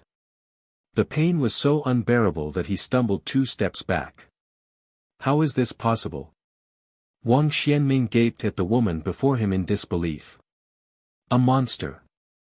Read latest chapters at Wuxia World. EU Another monster. At this time, Gentle Snow arrived behind Wang Xianming and was quietly looking at the burly man. Wang Xianming revealed an incomparably ashen expression as he switched his gaze between Aqua Rose and Gentle Snow, wishing he could kill Yi Kuei. How did that man conduct his investigation? 2 inhuman monsters actually lived inside an ordinary residential unit. Even the security level at the mansion areas couldn't compare to the security of this little house.